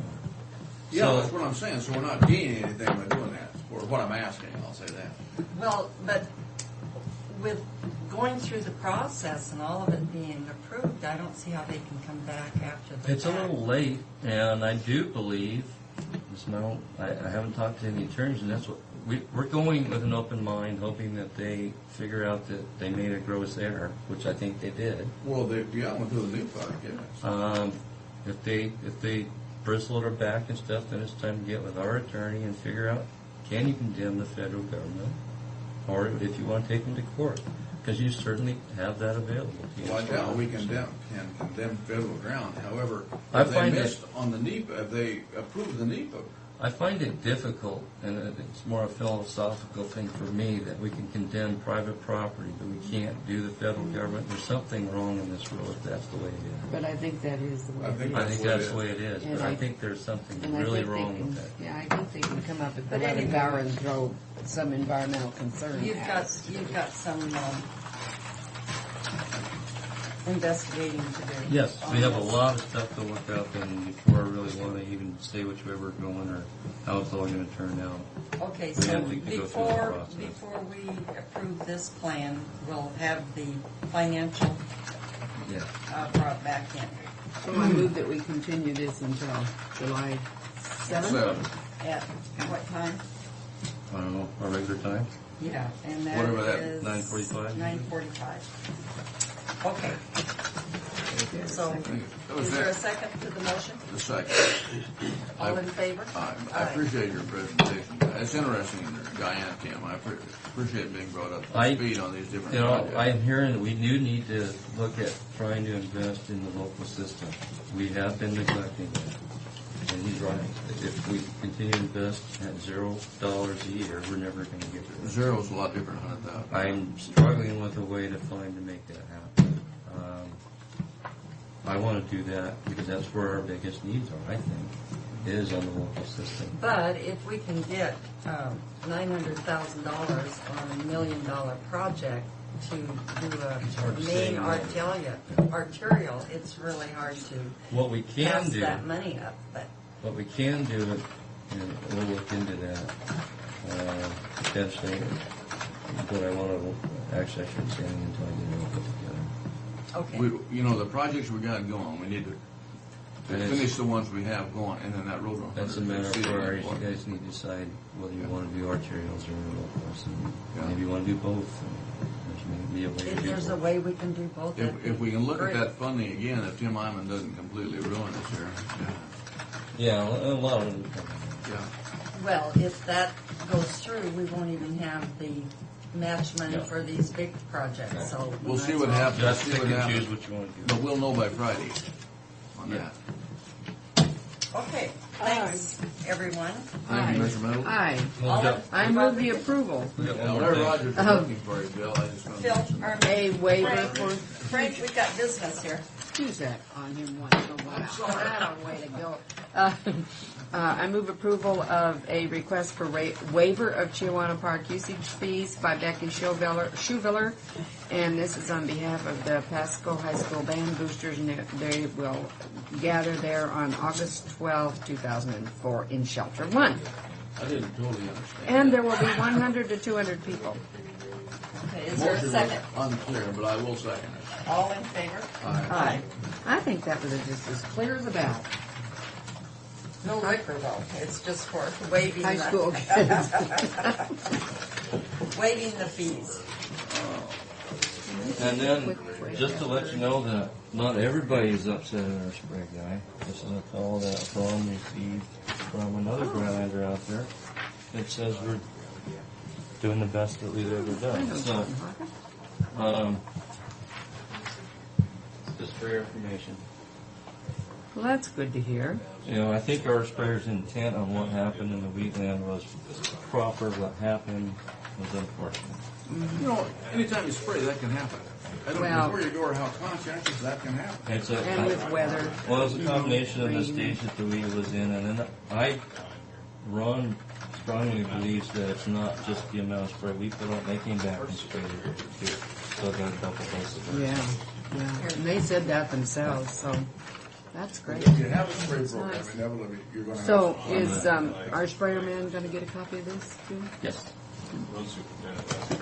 It's nice to get these kind of things. Yes. You don't get them very often. Yes, we're gonna take a Oh, quick you heard break. about the bad ones. It's beautiful. What are you lauding? What are you lauding there? I was just bragging about going up to the mountains this Oh. weekend. Okay. Okay, go ahead and start off. Since I was gone last week, I'm just reporting what I've been reported to this What you've been morning. told. Yeah. Triple Play Arabian Horse Show was a couple weeks ago, or 2 weekends ago, and apparently everything went fine with that. 600 people is down a bit. I'm surprised you had that many, though. That show continues to decline. Major problem, as we understand it, is that the promoter is out of Spokane, and the local, and he relies significantly on the local club for the success of the event, and they're not seeing eye to eye. So we continue to do the show. 600 people, or whatever that many days, probably 250, 300 people. The Vineyard Christian Fellowship Conference, on the other hand, is a really neat event. Apparently 2,100 over that weekend when you count everybody who came back day after day. But the hotel was completely full, and Maureen said that she did a quick actual dollar thing on it and came up with $80,000 economic impact on the community with what they were spending in the community on meals that they didn't buy at track, and also the hotel being completely full, and then over other hotels around us too. So Now that's a Vineyard Fellowship? that was the Vineyard Christian Conference. It turned out to be an international. There were some people from Kenya there, and it was quite the event. They didn't relay that information on to us. They're working on it. It was a big event. That's wonderful. Everything went fine on that. There was some food on that too, I believe. DOT safety meeting was a small meeting, and then we had Express Personnel Services had a training seminar that had food also, and that went very, very well. They were extremely complimentary, and that I believe was held over in the AmeriSuites. The Mott Automotive Association conference was 350 people total, and that was also I think they used 65 rooms of the hotel. So they did pretty well on that, and she indicated $35,000 economic impact on what they spent in the hotel and what around that they didn't do it with us. There was a wedding reception, 350 people, on the 26th. And was that in the? That was, I believe, that one was in our expo hall. And then we turned around and did a in that same expo hall. The next day was a voter registration seminar on the 27th, and then on the arena side there was on the 27th there were 60 people in for a timed event, a Christian equestrian cowboy timed events. Thing that's been back for the third year in a row. It's a small event, but hey, Whatever. that's why we have it is Yeah. to come in and use it. This weekend we've got what appears to be a huge dance. It's in the arena. You skipped the Washington State Democrats. That was the one I was referring And to. I just wanted to suggest that some Democrats don't attend those things but go to yard sales in Portland. Well, are we charging them double like we should for Democrats? We charge whatever we should be charging them. Well, I would hope we charge Democrats double. We're very careful about these sort of things. Ray, before you go on, when did you talked about that Christian concert. It was a Christian, it was a concert, but it was also a prayer service and hip conference. Okay. What I was heading for is the Amerisuites being filled up with that Jehovah's Witness conference? They are also now. With the Jehovah's Witness conference, they're over at the, They're here for 6 weeks. But they take over everything. I mean, that is a humongous I was just wondering conference. if they were filling out over into the Amerisuites. They are coming into the Amerisuites. it looks like Amerisuites has had a lot of traffic there. You see the cars parked there. Amerisuites is filling up on weekends. During the week, are they During doing the week, they had a pretty decent, right before I left, they were very pleased with what they were in the midweek. I believe they were at one night they were at 65% midweek. That's good. And this is before the summer vacation really kicks in and you start getting more tourists moving through the area. So I think with what we're generating for them and with what the Legion is generating, just other events, I think they're doing just fine. Well, and when people get used to there's an Amerisuites just down the road here, then that'll help too. But does he have the same prices on weekends as he does midweek? Is that the same? I don't know if he's doing the same. I know in the hotel industry it's quite common to vary their rates depending on their projected occupancy. I see that there's a Motel 6, I believe, over by Kennewick, where you drive by and they post their rate up there. And it changes what day it is. If it's a midweek and nothing much going on, then I see that rate down to $37. But on weekends, I see that thing jumping up much, much higher, 65. So. Yeah, and that's kind of everybody knows there's a Motel 6 somewhere in a town, and you'll get in there and you'll find out that their prices are pretty comparable to a much nicer hotel. And the Motel 6 has gotten so crummy. Well, we used that one over in Kalispell, and the people were wonderful, and they even gave us a free gift, but it's still a Motel 6. And I kept, the whole weekend everybody's hearing me say, I know, we just checked around, so now I've got the numbers I can call other, but you don't. People just grab that because, especially if you've got a bunch of kids with you. You just make that assumption that's going to be the lowest in the area, when in fact it may not be. Especially with the sports. I know I had a real extensive conversation with the manager, Michelle Frisbee, prior to leaving and on vacation, and she indicated that they're really having trouble with those sports groups and the damage that they're doing in the rooms and the hallways and so on. Irons are missing, letters are taken off. So if they're going to be really focusing on that sports, the kids' sports market, they're very concerned about being able to maintain that at the same level. These sports groups are asking for what they call a rebate.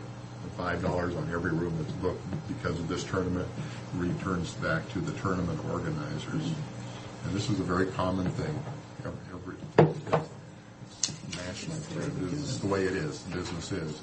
I recommended to her that she said, I just can't seem to afford to be able to do that because of all the damage. I said, well, look, why don't you tell them to play the game? We'll give you that rebate, no problem. If the room is left But totally first thing we intact. cover out of that is the damage that was done. That damage ain't really And then you very sign, and then let them sign that they will, in return, they'll fix the damage. So Because they indicated that, and she said, well, that's a good idea, and I'll talk to BJ about it. And see if we Absolutely can do excellent. That's the only way to go on that. That's the only way you can do it. Yeah. With that kind of damage. But it is disheartening when you have a nice place and people mistreat it, and we have the same issues around track. I mean, people, just a culture, and they just, we've gone on and on here before about dogs and mistreating things and all that. that may have been the way it was in the old days, and we just didn't know as much about it, but it does seem to me like people don't value even the nicest of things. It's sad. It irritates me to see people do that, even to somebody else's property. But it seems to be consistent human behavior, unfortunately. Kids getting away with it, and people getting away with it, not being responsible for that end of it. Does that answer the question, Fred? But, yeah, they are getting a kick. They are getting people from Jehovah's, but they chose, what she told me was that they weren't going to get into that pool. Now, if people wanted to book their rooms at that higher rate, they were fine, but they didn't want to go on that, make those commitments that Jehovah's was, or concessions that Jehovah's was asking. And I would be surprised if that group had problems. They're not going to have any problem. On Saturday night, a very large dance, so if you're going to be in the neighborhood, watch out for all the traffic. Because they're very optimistic about being at maximum in the arena side. There's just an awful lot of calls coming in, which even on good events, we hardly ever get calls for Hispanic dances, and we are getting a significant number, so we're expecting a big crowd. That's been a big thing for us out there. Yeah, well, in this case, this is a good one. We got Russ Dean. Just kind of go down real quick. The rest for the month of July is what we've got on books right now. Russ Dean coming in the next week, and then also a furniture sale in our atrium. Russ Dean didn't rent it, so we're going to rent it out. Now, what does that? Do you know what that is? That like a new furniture that's old world, or is it? No, I think it's new furniture. I think it's furniture? I think it's brand new furniture. Copies. I think they're. Copies. I better go and check that out. I think I'd like to too. Yeah, you just never can tell. It's We might have to close it down, you know, or buy it out. 8th to the 12th. So it's a multi. Wow, that's a lot. You know, on that Arabian horse show, I went by there, and it seems to me like there was a lot of vacant spots on our RV. Well, again, that show is going down, and there's just not the. But there was a lot in the parking lot. No campers and things. Those are typically people that fall in. Just for the day. Fall in for the day. Campers. I wasn't there, so I can't. They hardly had any in the RV park when I went through. There was very few in there. Yeah. I know they do a lot of number of these Is there workshops. some way, now that the RV's there, that the promoters, we could require them to fill their RV before they Absolutely. use anything Well, else? it's not. That's the issue. Is the promoter will sign it, and then here comes the exhibitor from Sela or Olalla, Oregon. They'll drive in and this is Well, good, if you're not right going to here. stay overnight, I can see not wanting to pay for the RV. But on the other hand, I will say that when I, with my itsy bitsy teensy weensy car, try to park in a parking lot and then get out of it, it's like you're taking your life in your hands when you got those campers on the sides of it. You can't see a darn thing. You practically have to have somebody directing traffic. Again, some people need an RV park and others don't. Yeah. And when you require them, that's going to be a difficult thing. It has been our intent, in my discussions with Rich, is we've got to fill that RV park up first before we go outside the RV park. Yeah. But then again, it's. What about the guy who comes in for the day, though? Just Well, that's the. Well, I wonder I don't if know you how could many say- of those were daytime. On the horse shows, But it's- a lot of them come in like that. It's a 3-day event, and I wouldn't imagine Yeah, they just so come you- in for one day. Well, they do. Well, they might, because They it do. just A depends lot on of what them they're come in. doing in that, It depends on when they're showing, which you little know. contest that they're in. Yeah, when they're Yeah. like they had a 4-day horse show out here.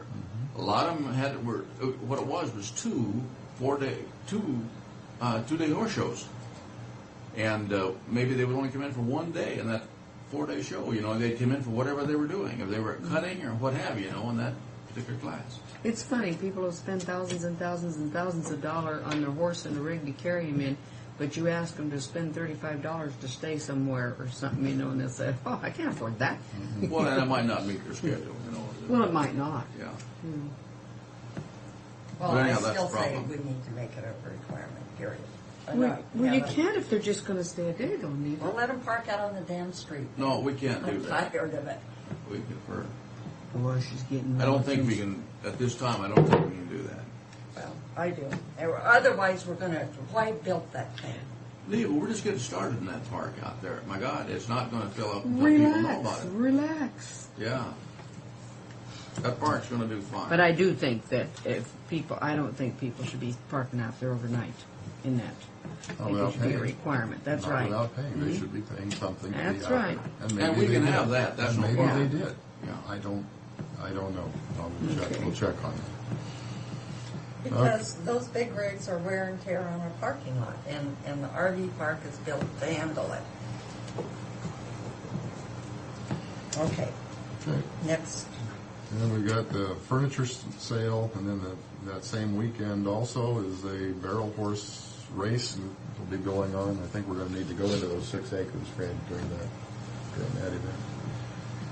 That's With gonna be Russ a big Bean one. running out that front side, and then the furniture sale too, so we'll have to get those folks over there the best we can. And then also on the 12th, there'll be a circus. Circus Gaddy returns.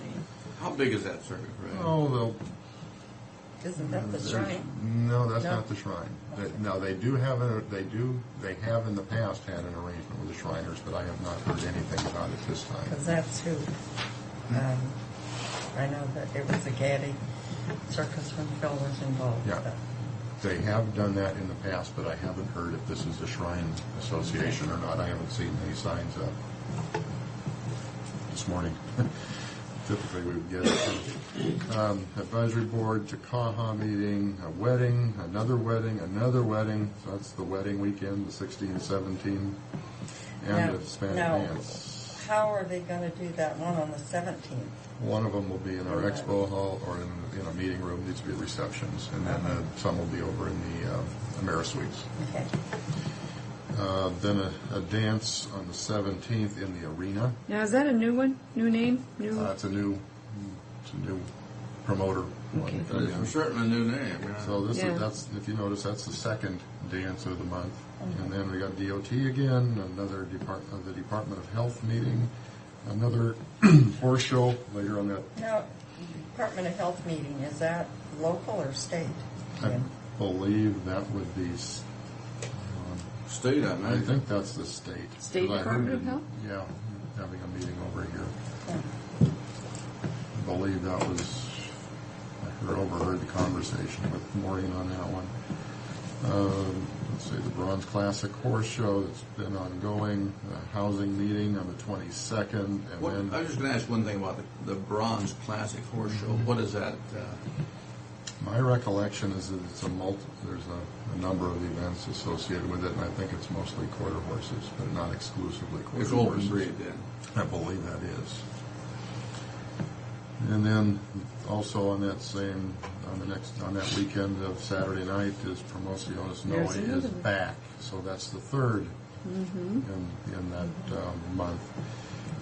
Pasco High reunion social and reunions using atriums and meeting rooms. And then a quinceañera also. Is that their 30th class reunion? The people whose class graduation was 30 years old? ago.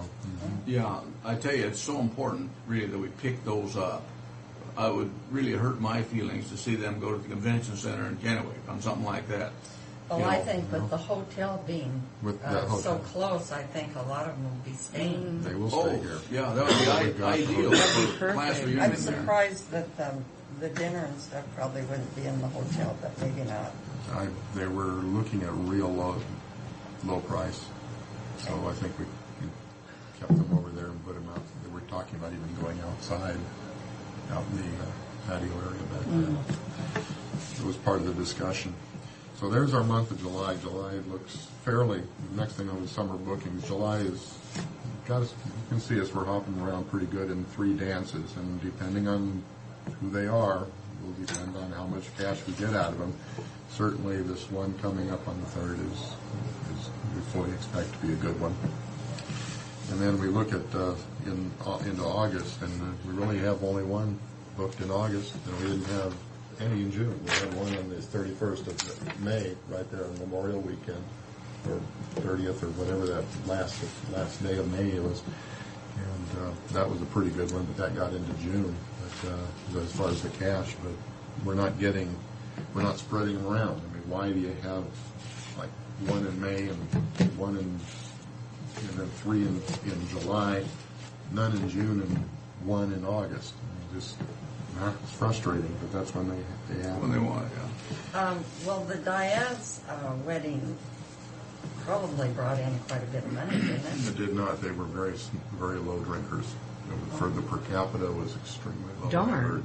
Yeah. And We got to get more drunks did at we- these weddings. 350 right. people, you'd think? Yeah. Yeah. would be good. Well, I wondered about, did we do the hors d'oeuvres or any of There the was, food? yeah, there was, you hope, when you book these weddings, you're also anticipating a pretty reasonable bar that comes along Yes. with it. And that did not happen with this group. And we'll see what these, the Bittner and the Oregon and the Kapava and the Guerrera Quinceañera will do for us this month. But it's, we're developing the business, it's going. The repeat, the callback, We're getting them, and we're getting them from, I was at another one, and now they're calling in. And that's what's really kept Maureen busy, is these are small events, community-oriented, that they're just not, they don't know what they want. And then you gotta So she hold just their has to hand. really help them. So what we are doing is we're getting with Mel's helper, Christy Swanson, to handle those, because most of those questions are food and beverage related, and decorations and that sort of thing. And I need to get Maureen talking to associations for conventions and trade shows and that sort Big of items. thing. Yeah. I don't want to waste time on, it's not a waste of time, but the spend dollar that return time, yeah. is much greater on others. And Maureen needs, up till now, Maureen's been doing a lot of these smaller things just because people call. They say, I want to book. Yeah. The call goes to Maureen, and Maureen goes through it, and so we got to. But the senior picnic. That's my question. What's going with the senior thing? Is it still going Everything's on on. good? Everything is set, to my knowledge. Okay. And what about the fair? And then the fair feedback. Okay, since we last talked, I've contacted 5 now 4-H leaders. All 5 have been neutral to positive, some very positive. Have you had any feedback negative-wise? I have not. Other from 4-H, I have had 2 negative feedbacks. One, Merle Booker. That's what I was just going to ask you. Merle Booker was negative. He said the large animals are an issue. Number 1, the breeding timetable for July 4, and the other volunteers. He said we only have so much time we can afford to volunteer, and this would probably not be high on our list. He said the small animals probably would do okay. And that kind of goes along with what I'm getting on the 4-H. The smaller animals are the people I've been able to contact, although some larger, some of the big people. Okay, but maybe it might be a possibility. Couldn't it be a possibility that you start that way? Because I'll tell you what, they can get those animals bred to take them over to Spokane in May. So unless it's just too much for a family, which that can be arranged. Mm-hmm. I don't think that shouldn't be an issue. What he's talking about. It shouldn't be, except for if it were me and I was dragging my kids to all these fairs, I would say no after a They while. go to fairs all over the country. I don't think that sequence should be an issue. But we might want to. Well, it But I did depends have on the fair board. I had 2 negative calls. Did you? I'll tell you who they are. I had a negative call, Ernie Boston, and Ernie Boston went back to when this thing was initiated out here. Some promises were made that it was never going to be a fair, and No, that we would never compete with the Benton Franklin County Fair is what we said. that may have been, but I'm telling you what Ernie said. Yeah. And that was his understanding of it. And the other one, I got a call from Dick Hart. Uh-huh. And I know you all know both these fellows. And Dick was basically opposed, and to us having a fair, and he's also opposed to the Kennewick City Council for just general purposes, which has no relationship. Just abolish them. Well, But, this might be a bargaining. Anyhow, in my discussion with him, I told him I didn't think, he said he thought that we would kill that Canal Livestock Show, and I said, it's 2.5 months difference. I don't think it would even have an impact on it. I don't think we would, but because that thing, they're going to go there. I don't care if you had an expo down here some other time. People are going to go there. That is a wonderful place. And to go. this, as far as having an impact or not going head to head with Benton County, I can't say, but as far as the livestock are concerned, I can't see it being an issue on that. Well, I was thinking also that, and of course this just throwing another thing out, but maybe we could figure out something that's even different for a 4th of July fair, or 1st of July type of a fair, that we could think of something different. But for the life of me, I sure haven't thought of anything different. So. Well, Ernie said, call us anything or something else. Well, yeah, we can. First couple Gathering, the gathering. Well, actually, I think Paul Whitemore's got had a pretty good suggestion. You know, what do they call it? What's the event that they have around town? Grand Old Fourth. Grand Old Fourth, see, it could be something like that and not be a he said fair. if you want to build on Grand Old Fourth, Sure. and you could get volunteers, that would be, then they would combine their events, fireworks, their parade into this activity. Well, that's part of it, yeah. I think there are, I think some of those names would even be more attractive than fair, Well, the fair is just a name. It's just, yeah. And the first couple of years, we wouldn't be eligible for any funding anyhow. No, you wouldn't. You wouldn't be able to. So we'd call it the Grand Old anything, Grand Old Fourth or whatever. Grand Old, bring your You have a money. line on a carnival. Do you? Yes, I do. Sounds pretty credible. Well, it They said sounds- they would be here. They would. Well, Not this year. Well, we're not. you know what? If you're That's if next this week. board is really serious about moving forward on it, then things need to start being done. Well, we wanted to, at least for one person, I wanted to see a budget on this thing, what we're looking at. The length Yeah. of time, I think we got to look at the budget before we go too far. We could spit you out a budget in a minute. I know, but I want one that takes 2 minutes. Well, we should sit down and do that then, Yeah, we because, should. believe it or not, we're running out of time. If you don't even want to do it next year, we don't want to do it. Got a meeting You with, book it a year in advance, or you can get it. got another meeting set up with Kiwanis. Well, there are other decisions that have to be made. Oh, yeah. In relationship. Yeah, you gotta have a board. Yeah, A lot of things. yeah. So we need to, if we're going to do it, we need to look at it and need to look at the budget and then make our decisions and go forward.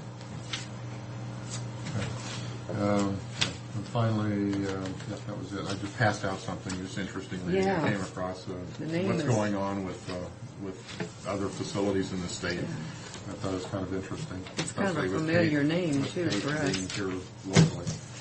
So, anyway. And that's it, made mine by, Ray, brings Did I old get a memory, copy of probably it? the first thing Yeah, we should he do is talked find about out it, what yeah. track's gonna cost I don't know what I did with it then. Do you have another one, Ray?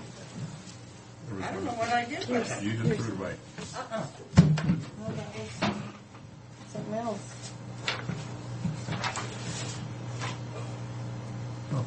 Melinda Jones, Melinda I know Jones. I saw you put one there. Oh, there is one. Here's Well, just let me look, but I didn't, this didn't work.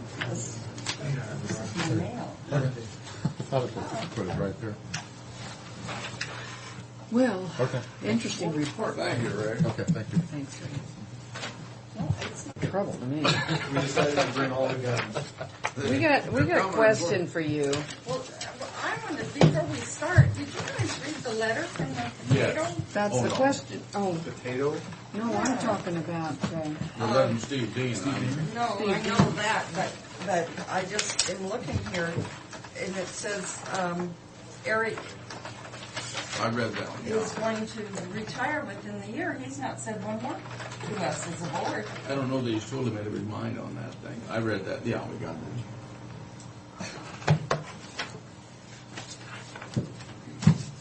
He's oh yeah, looking they at want his to make options. sure that somebody's Yeah. based here. Yeah. Yeah, but Man, Frank's going to be busy. He's always gets the interviews for these things. That's his job. Yeah. That's the only reason we have him here, really. Well, we had some issues that we wanted to discuss with you. We brought Jerry along because almost three of the issues involved Mr. Lingo in our code enforcement process. First of all, we're all familiar with the Radar Hill military site, the old Agape boarding school. Evidently, there's some activity occurring up at that site without any approvals. what kind of activity? We I have. see somebody shot somebody. I brought these. I don't know if you really want to look at them, I but do. we'd received a. Are these one of the same? No, These those are one are of all each? fresh. Yeah, those Okay. are all new photos. Last February, North. This way.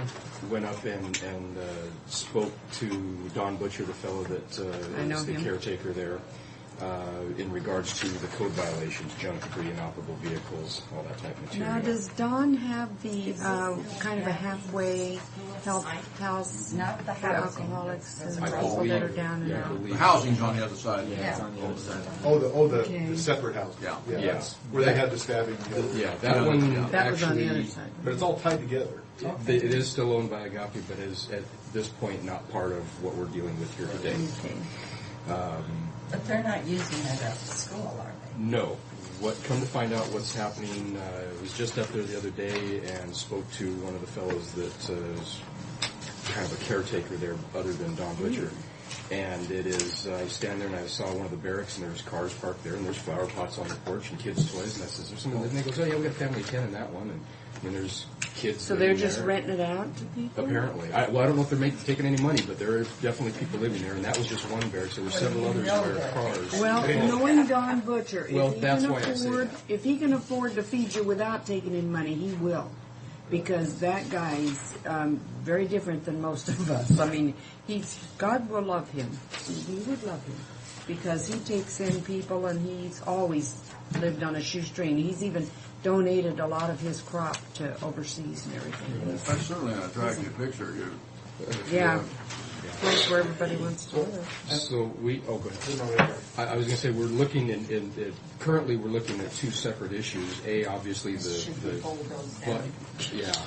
the code violations existing as far as the junk and debris. I mean, there's the first issue. The second one is that if we've got people living there, none of the buildings, not one single building in that yellow zone, the first picture of the actual property, none of them have any occupancy permits and are all in massive not up to violations of specs for code, state people. fire codes and Outside of that. Illinois. Other than that, yeah.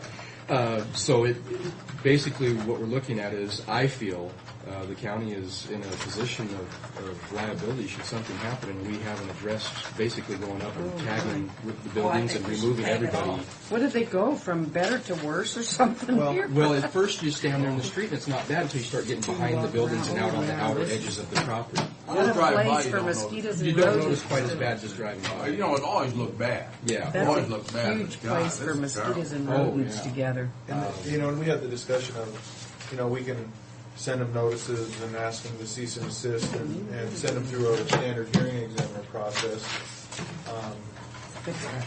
But in conjunction with, we're running into that. Well, what if something happens during that interim? There's a fire. Exactly. So Those buildings do not pass L&I electrical and do not pass the state fire marshal fire code. Because a child would come on there? Oh, yeah. But I do admire the fact that they have not taken part in any kind of getting rid of their trash. They just keep it all right there. Well, and that's in This is talking true. to Don, Yes. he's more than happy to start working on it, but we talked about one gentleman that financially is unable and I think physically unable to keep up with what we're expecting. And Is that paper? they're cardboard They're boxes, cartons. pallets of, For cardboard something that boxes. either they got or they plan to use. And as you can tell from the pictures of the buildings and the towers, they're literally falling apart. I think we've got a major safety issue. If it were just a matter of him cleaning up the stuff, we That could probably place work is with him. bad. But we're talking people are going to get hurt, and I feel we just need to go in and tell them to shut the facility Oh, down. it's a wonderful place to have children. Look, now we know what that guy did with his refrigerators. Yeah. So there was a discussion that's of going up and Make you sick to your stomach. red tagging it, do not occupy, unsafe to occupy, and instead of trying to do voluntary correction, just send them straight to the hearing examiner. Absolutely. I think we I don't know how he's ever we done can, we can legally skip steps here. We can when it's I a hate safety to issue. judge him, but I don't think Without he can question, ever that's a fix terrible it. mess. Let's just red tag him and tell him I think Frank was trying to share me. that. I'm sorry, Let Fred. Fred see him. Okay. The only, I think there's only 3 buildings out there. There's 3 manufactured homes on the property that have permits. Well, the first picture is that's the two outside of the fenced area. So they can be separated from the area of the lot. Is there any way we can just knock that place down? It's always going to end up with that. The minute you don't watch it, it's going to do it again because there's a lot of people looking for a place to live. We met with somebody last week who was interested in doing a homeless women and children's Oh, housing. absolutely not. Well, just wait a minute. Well, I- There, you mean? Yeah, I spoke to him, Jared, he asked, well, what are the violations? So I spoke to him in that regard and gave him the laundry list, and his ending comment was, well, that's not bad, I think we can get through that. It just shocked me. Does he We're have talking some hundred- funding I or think we're talking something? hundreds Does this of person thousands of talking dollars. about having funding? He didn't mention Because that. I don't But- think there's any funding available. You know, you look at this and it looks bad, and it's terrible. But you look at that tire deal out there, and that's the worst thing I've ever seen. And we got that cleaned up, which amazed me. Yeah, but the difference I see, Mr. Brock, is literally going into every one of these. I mean, almost every plug-in, every window. I mean, these things were built in the 30s or 40s. No, I don't mean, disagree the with amount you, of Jerry. money to fix this. There might be one, very out of the early whole 40s. mess, there might be one building somehow that would be salvaged. And I agree with you. My concern is once they've got their foot into one, they're just going to continue using the others as they are now, even though they know they're all Well, in the violation. others have to be condemned. Yeah, The others have. I would love to find a way to condemn it and have but it I'd taken sure down. like to see them taken down because it's always going to be a place where somebody's going to Yes, camp out. Exactly. And it's so far away from. And they must have that old ugly insulation in them. And what I'm seeing is they've probably got busted walls in there, so they're that's right. exposed I to can that terrible insulation. outside. I can only imagine what the inside of those places is. That trash is terrible. We got one here in Franklin County, though. It's even closer than that. It's awful bad. So what? You don't have to talk about my place. All right, Sue.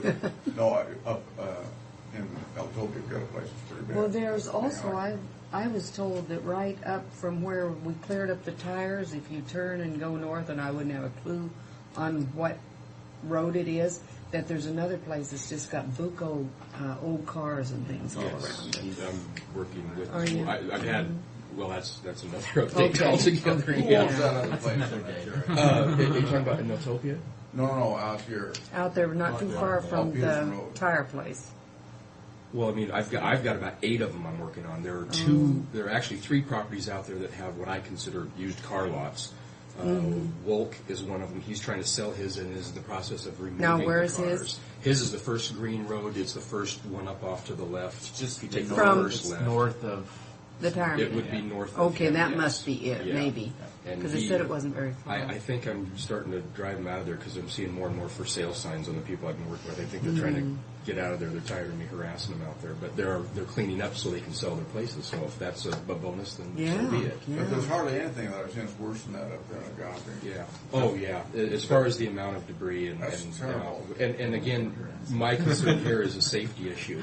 If it were completely closed down and he wanted to go in on his own time and be removing these Yeah, items, that's then- one thing. But when you've got people living there, and especially kids, you know, how kids are. Boy, that ladder going up the top of that radar tower is just, Well, just calling to them. you're going to have permanent rats and everything. Yeah. Well, yeah. Here's and- what I'm sorry. Go ahead. I was going to say, why don't we, and this was something we wanted to run by you, going up, expediting posting it unsafe to occupy, red tagging it, expediting it through the hearing examiner process, working with the building official to have them deem unsafe, hazardous buildings and go through the demolition process Yeah. on the ones Get that those we have down the so they don't legal advise authority to people do so. Our adoption of the 97 UBC has a abatement of dangerous building section in it, so we certainly have that jurisdiction. So You know, and with all if that the board debris that's supported laying that. around, they could have had burned some of that stuff. It's got to be cleaned up, though. We can't afford to clean it up. I don't see how we can. You could if you weren't going to yard sales all the time. You could But be out there helping. I would like to see us make any condemnation process with, I'd like to see us whatever do by way a you can- building by building inspection on that thing. Oh, we'd have to. We'd have to go back in and verify that the violation is still. Each building, so that you were satisfied that that building couldn't be resurrected. I've got a stack of 3-ring binders about yay big that lists page by page the handwritten notes of Don Carter and the State Fire Marshal and the Department of Labor and Industries inspectors that were there and did it room by room. And, But and then, it was is it still actually work? in pretty good shape then. I mean, as Yeah, far does that as still work compared for to what this? Because now. it's got to be a lot worse. Well, if now. they've not been up, if the Yeah, if violations they have been haven't done corrected, that, they're then still you're- there, plus the wear and tear of And we were out time there, used what, since then. 6 or 7 years ago when we closed Yeah. Agape up. Yeah. And it was And, horrible. there wasn't trash around visible. like there is now. No, because they had a lot of people to clean it up then, didn't they? Yes. I don't believe any corrections have been made from the original list of violations that caused the closing in the first place. I doubt it very much, because Then- once they lost the boarding school, he had no income. You get a to good invest back wind, into. and you get a good wind and electrical fire there, and that whole place would be Oh, gone yeah. in a You minute. know, there's some nice homes over the hill up there. Yeah. Nice homes. Well, there's one right behind that big pile of cardboard. They look right out their front window at that tower and that pile of stuff. Oh. And why they haven't been complaining, I'm not sure. Maybe they know Mr. Butcher and sympathize. In visiting with him on this date when I took those pictures, he is adamant and convinced that he will use this facility again for a boarding school. And He thinks they'll bring it up to code or something? he didn't even state that. He just, if it were up to him, he'd have people in there right now. And the only reason he isn't is because of the violations. But yeah, just in looking, and I'm no contractor, but I would guess it would take hundreds of thousands of dollars just to clean it up and to bring it up into code. Yeah. It'd be cheaper to mow it. I mean, if you have the money, mow it down and put. Probably $1 like million to clean it up. It's- You know, it's- but when you're talking about that big tower thing. Yeah. That's- Oh, yeah. If you raised the whole thing and started from scratch, yes, it would be more than he'll ever.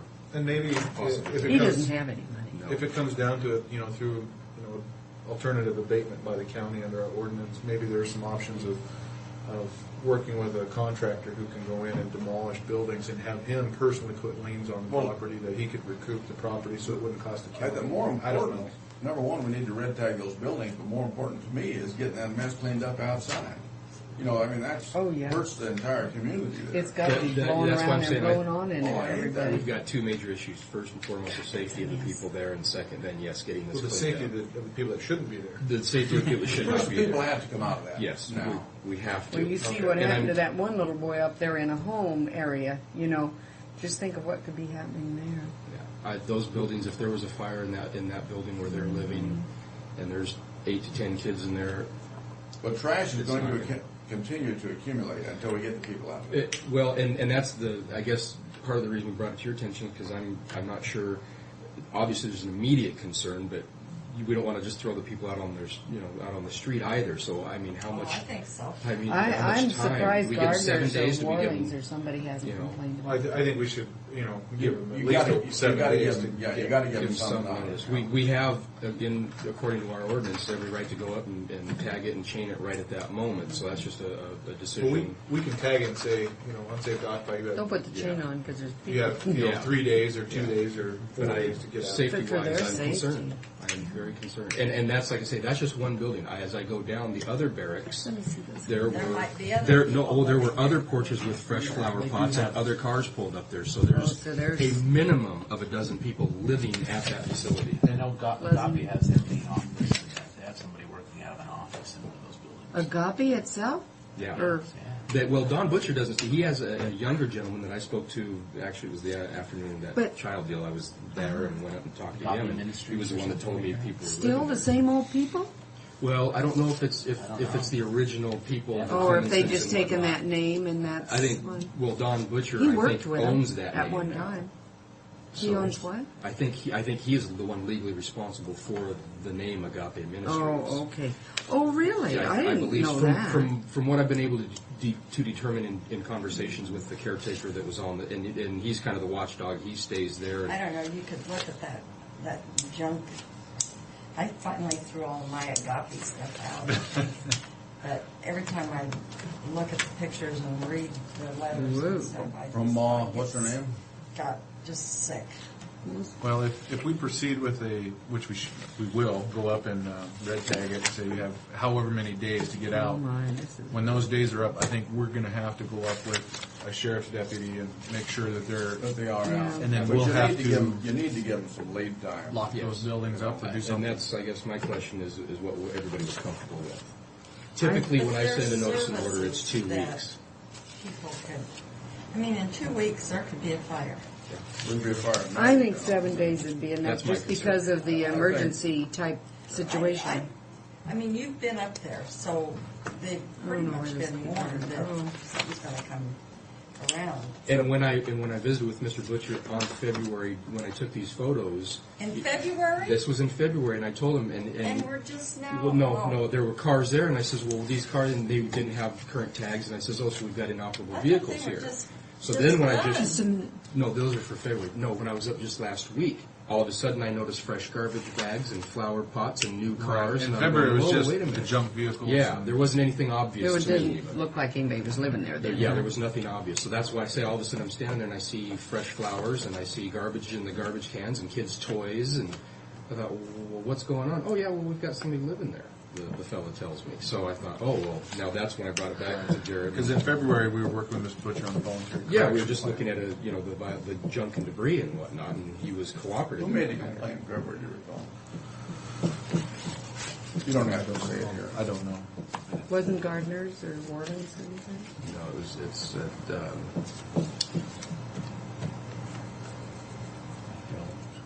Well, I mean, what kind of a person is it? Like a... Anyway, we'll proceed and get those tagged and give it a go. I had a couple more items to talk about if you have a few moments. Steve Dean, you've all got a faxed letter. Yeah. I was gone last week at Wasatch, so I'll let Greg kind of touch on that. We dealt with Mr. Greg and Jerry have been causing all this hate in District 10. Well, Mr. Dean submitted he's under a code review with Jerry, and he submitted a fence placement application. And evidently he had requested a couple times to get a response on that we weren't aware of. We contacted him on Friday morning to touch base with him on the application, get some clarification, because he's wanting to firm up the base of the fence, basically put 24 inches to increase the grade, and then put a 6-foot-high fence on top of that, and essentially give him an 8-foot-high fence. So Jerry had spoke with him in regards to that.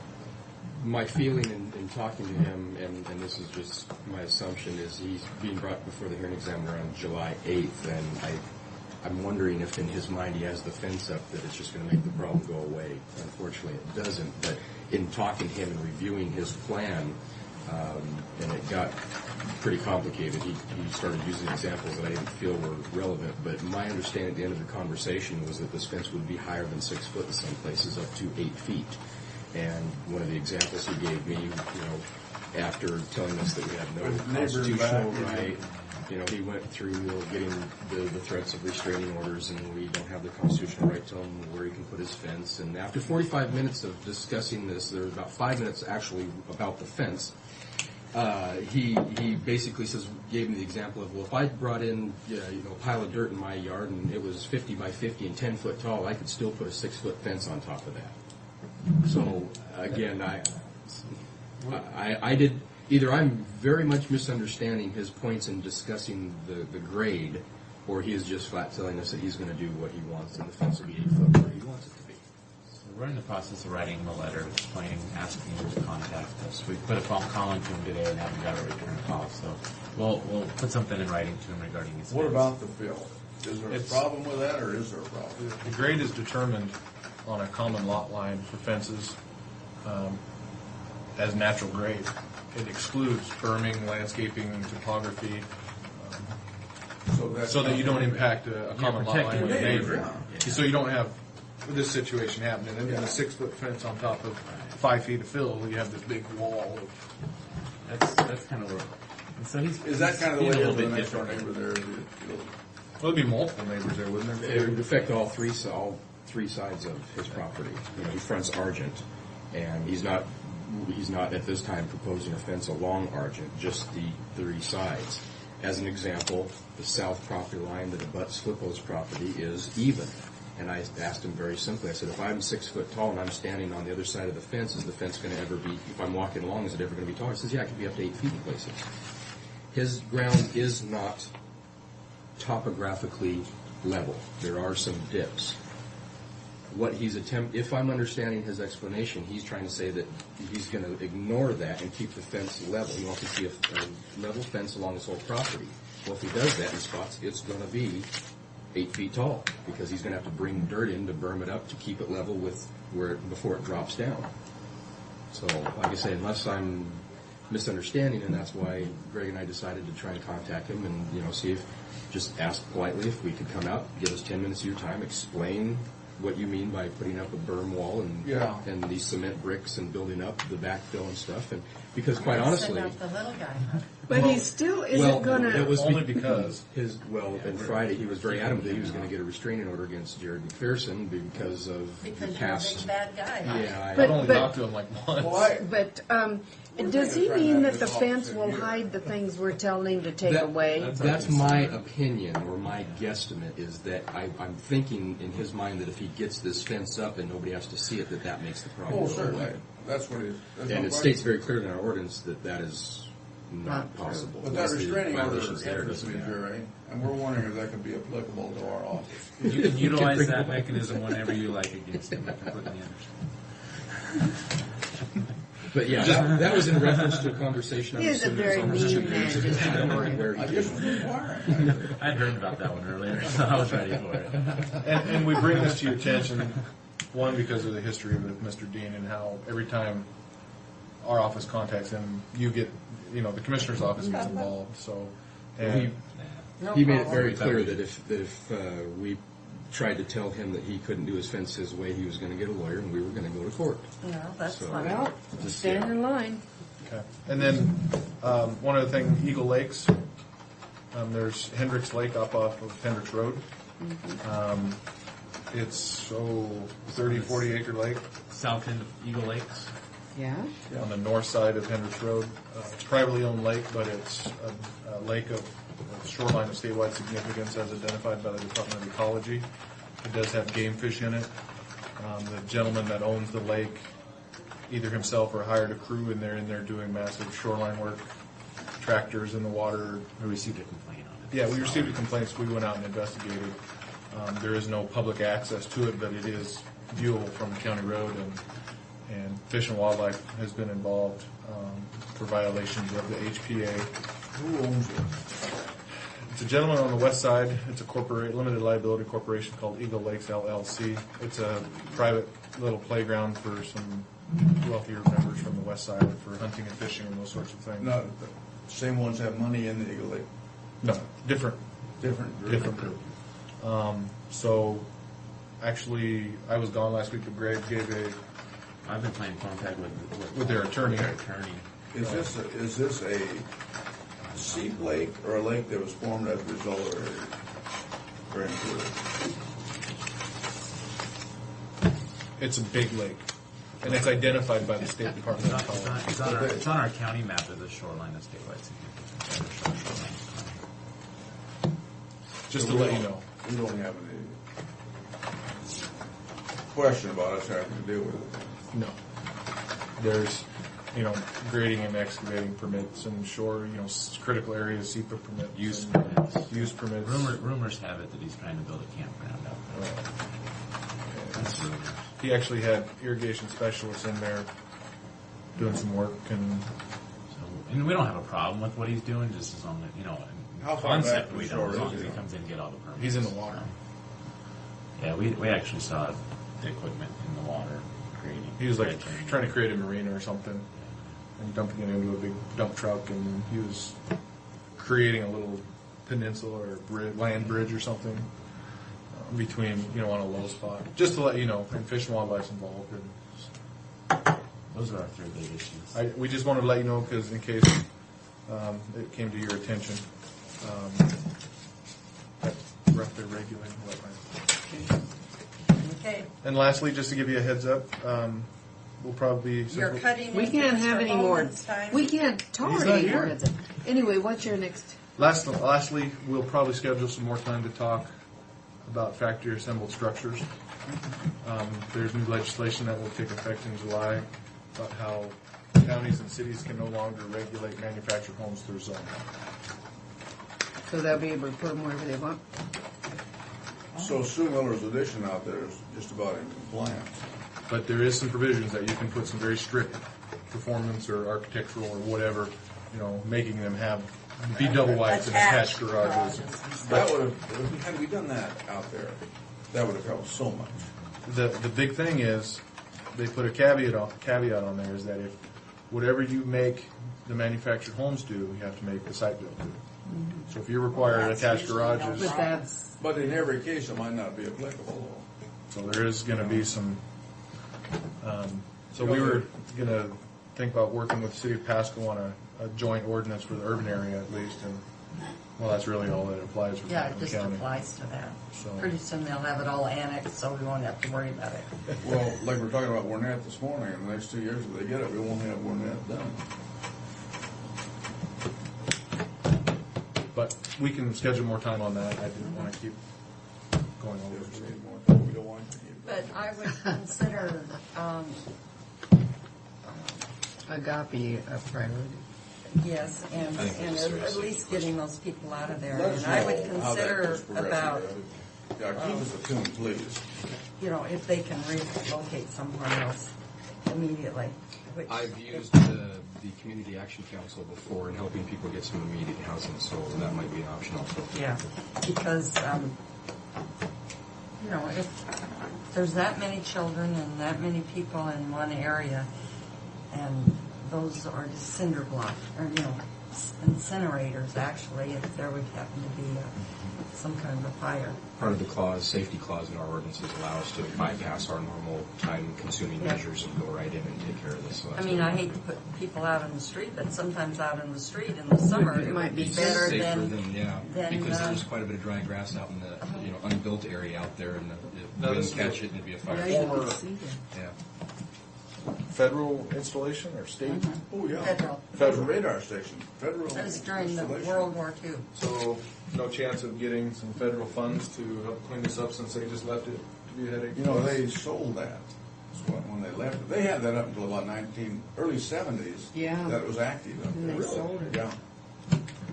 Yeah, current property owners, I would think would be Early responsible. 70s. When I first came to this country, the radar Well, station I was think active. it was, yeah, I thought it was early 70s. Because it was for a while after. I don't know, I guess we could look at go back through the auditor's office and see what the deed says. And 'Cause I read some stuff at the Wasatch Tacoma meeting this last week about the land use in military establishments and how they interact with GMA and some flexibility there. So it kind of got me thinking that. I hope when you were there that the reading you had to do didn't interfere with your golf. but he's got a new name, Larry what? Larry McPherson. Larry Yeah. McPherson. And he gets a better And he price gets a better than the rate other than the people. government rate. That's $10 a kind night of less. that's kind of a bad mistake to make, though. Just If your Joe wife Schmo. had wanted to get a hold of you and she couldn't have. So this and there was reduced government rate emergency. obviously gets jacked up for government. But Larry McPherson. So we all They called me were Thursday Larry night to go to dinner, and I McPherson wasn't 2, finished. Larry McPherson 3, and Larry McPherson 4 when we go places. Larry McPherson from Port Orchard. Yeah, Port Orchard. Isn't that I'd awful? send a bill to Port Orchard. But I see, what if You your were hiding from that. Well, that's what I told him. What if his family was going to but get what hold if of your him because it was family an really emergency? had an emergency? And You're right. needed it? I mean, that's terrible. I probably, you know what happened was I checked in and said, You don't Max look at Pearson. anything Well, when you sign. I said McPherson, and they said, "Oh, here you are." They He just read had- it. They He just read said, it to "Yeah." the best of his capabilities. He put his X down and went on in. That must be me. I didn't have That's to what sign they anything. said. They just folded it up and gave it to me. Well, Was your X is so hard to have on the name tag. So yeah. Thank you. I looked in there and I could only see 2 copies, so I made 2 more of that. We've already approved it on the consent agenda, but I just need 2 more originals. Sue and Frank, the CPO training for Wednesday has been canceled. There's only 6 people, and she said that was not enough to make a good class because all the people that were signed up for the Spokane class, since they were in Tacoma, went ahead and crashed that one anyway. So Wednesday's out. Wednesday's out. God, that's sad. But there's another one coming up September 22nd and 23rd. That's a, Financial management you've already had, Frank has not, and another one for human resources. That's a core class, if you're interested. Where's that in? Timbuktu. Where did she Is that the one in Lacey? Yes, thank you. And that's in September, right? I think I'd like to go to that one. Well, she hasn't sent out any information. It was just a verbal. But, And Timmy should Pat, come would you call her and ask her where I'm at on my points or whatever? Sure.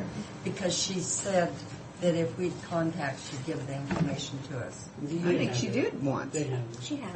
Yeah, yeah, you can get that anytime, you know. Because I've got mine. Do you have it?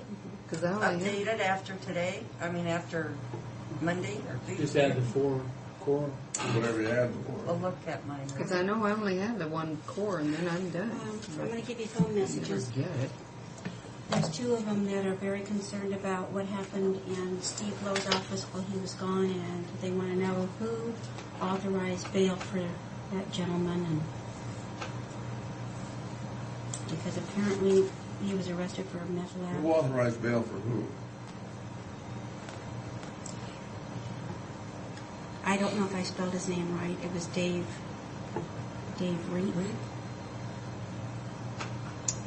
Apparently there was a meth lab in his house, and he was arrested for that.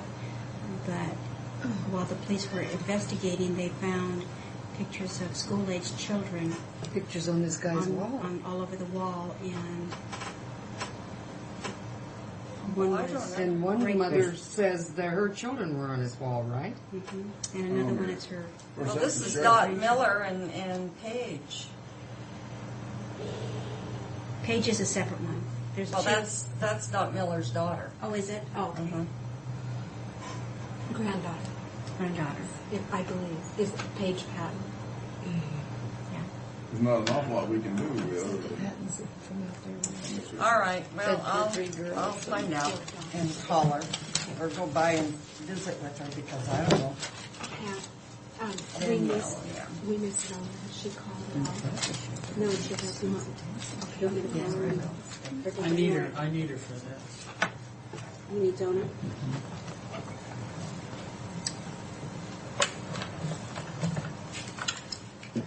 Okay, what are we doing? Well, did the prosecutor just say he wasn't coming in, or how did we? He didn't. He just didn't show up, and we just kept going. We were a half hour over from this time, so. Okay. She's on her way. Is this your life history in this one? That's a little thick. Thank you. We've missed Zona's time too, so if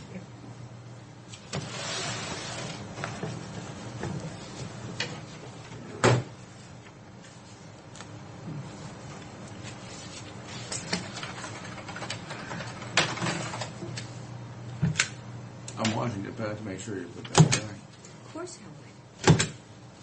So we're, Well, one thing we want to talk to you about too is this number 4 on this agenda that we pulled, and we'd like to have you go talk about it. Can't move on? Yeah, and you've already talked to me about that. I'll take care of Talk to us about it then.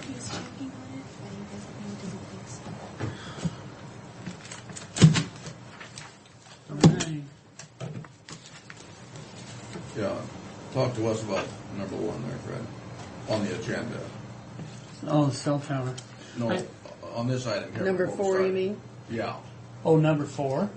Yeah, on No, that that you wasn't said number- need. That was the one we pulled, and then number 1 he on the doesn't regular. have this in front of him, Oh, so he no, doesn't know what the you're regular talking agenda, Fred, on this $19,000 from non-departmental contingency and Superior Court. Here, read this, Fred. Oh, this is what we talked about on the phone the other day? it's on the Yes. back page, Yes. I believe. Or the second page. Well, what happened, this is, okay, what happened was Pat Austin came in and basically said that she was running out of money in professional services, and that, she needed more money because she didn't have enough to last through the year, so she asked if it would be possible to transfer the money that she was reimbursed through that reimbursement through the state, which was non-budgeted revenues, that just go right back into her budget rather than to come in and get it out of contingency. And this is while you were off for that week. And I believe, if memory is correct, Neva and Sue said, yeah, that would be a practical place to do that, but what we had to do was go back and take a look at how much was there, but they weren't going to give her the full amount, and they were just going to give her like $11,000 to start with. And so they said, just go ahead and take care of that. She was supposed to go back and work on a resolution with Pat to to bring it back in and just have it done through the consent agenda. And then when you were here last week, apparently she had come here Monday. I wanted to talk about this, so I personally know, and the other commissioners too, what we did on this and what we're going to do. Mhm. And this is when I told Pat to have this on the regular agenda, and then she put it on the consent agenda, and I said no, and I talked to you, I wanted to talk about it, find out what we're doing. Well, I want to find out whether we said this one time, or we said that's what we'll do from now on. See, that's what I was. Yeah, I asked Mary to get the minutes out. Okay. You know, I guess I'm a little frustrated with this, because when you told her to take it off the consent agenda, Yes. I told her to go ahead and take it off the I don't consent have agenda. that. I mean, I think maybe must have we're, seen it. and I can't make an excuse for it, but I said it needs to be put back on the agenda. She might have assumed it She was might have. consent agenda. Because when I came in, she said, The Brett minute- said you to know put it what on the- consent, yeah. You know what the minutes say? Mr. Bowen suggested having a resolution prepared for the consent agenda for 11,000 transfer and rescinding resolution 2004-183 and for the 19,000 transfer. Yeah, and that's when she was in here and we were all talking about that, and you guys agreed, yeah, that would be the way to go about doing that. So. And I don't disagree with it, I just want to know so I get it clear in my mind as we get through what we're doing. And that's the only reason I want to see it on the regular agenda, so we can come back and discuss it and say, you know, what have we done here? I don't know. Should Ann be What out does there? the resolution 2004-183 say? If my memory's right, it takes it and it puts that money into contingency. All of it? Yes. Okay. It takes it and puts it in contingency. And then we just give them 11,000, period. I think, man, you're really pulling on my memory. I think she had already brought in $11,000 and it was put into contingency. And so that was going to rescind the amount of money that was placed into contingency and put that back into her budget. Well, that makes. And then if new money came in, because she was wanting 19,000, and I think she was saying that there'd be more money coming in, that it was just going to be taken care of when it came in. You guys can make a decision. Neva. Hi, Donna. Hi, how are you? We've had to supplement their budget so many times, I just, for one, wanted to just have some control on what was happening, so we knew what was happening on the thing. And I wanted to understand it, and that's why I wanted to discuss this. Yeah, that's, unfortunately, the control on that, Yeah, there is. when the judge basically It's says. minimal. Yeah. But Well, if we it's- don't have the money, It's controlled by demand, and The- I mean not by them, but by the need.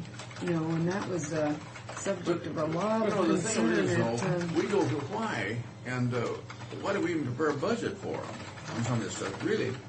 If the judge is not looking at the budget saying this is how much he just basically says this is what you're going to have to do, and they have to, they have to follow the rules. Well, you're of not it. At gonna the get a- time we did, excuse me for interrupting, but at the time we did this resolution in April, all there was $11,099 that she had brought in 2 different checks.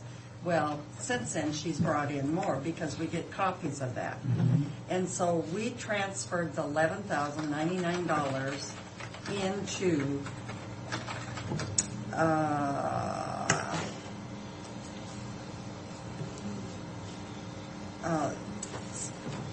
I guess it was put in the current expense Superior Court budget, and we transferred it to non-departmental contingency reserve. We took it out of her budget and put it in, because we didn't authorize her to have it put in her budget. Right. So there's where it is. And you said prepare a consent agenda for the 11,000 transfer and rescinding this. Right. And that would put the 11,000 back in. And they said they needed,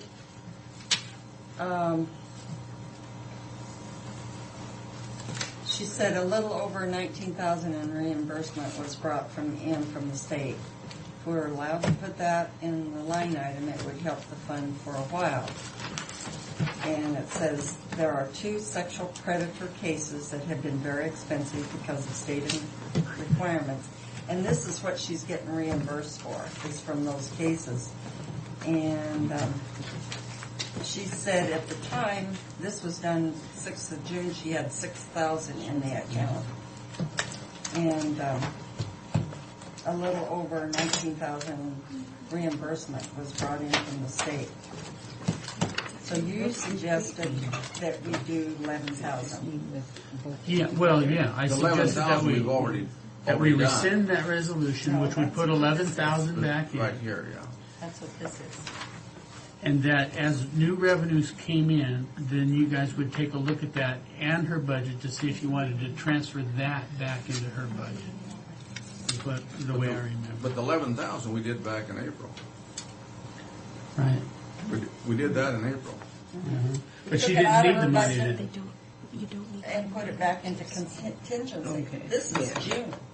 Oh, yeah. Come in and ask for it. And that's what this resolution's for.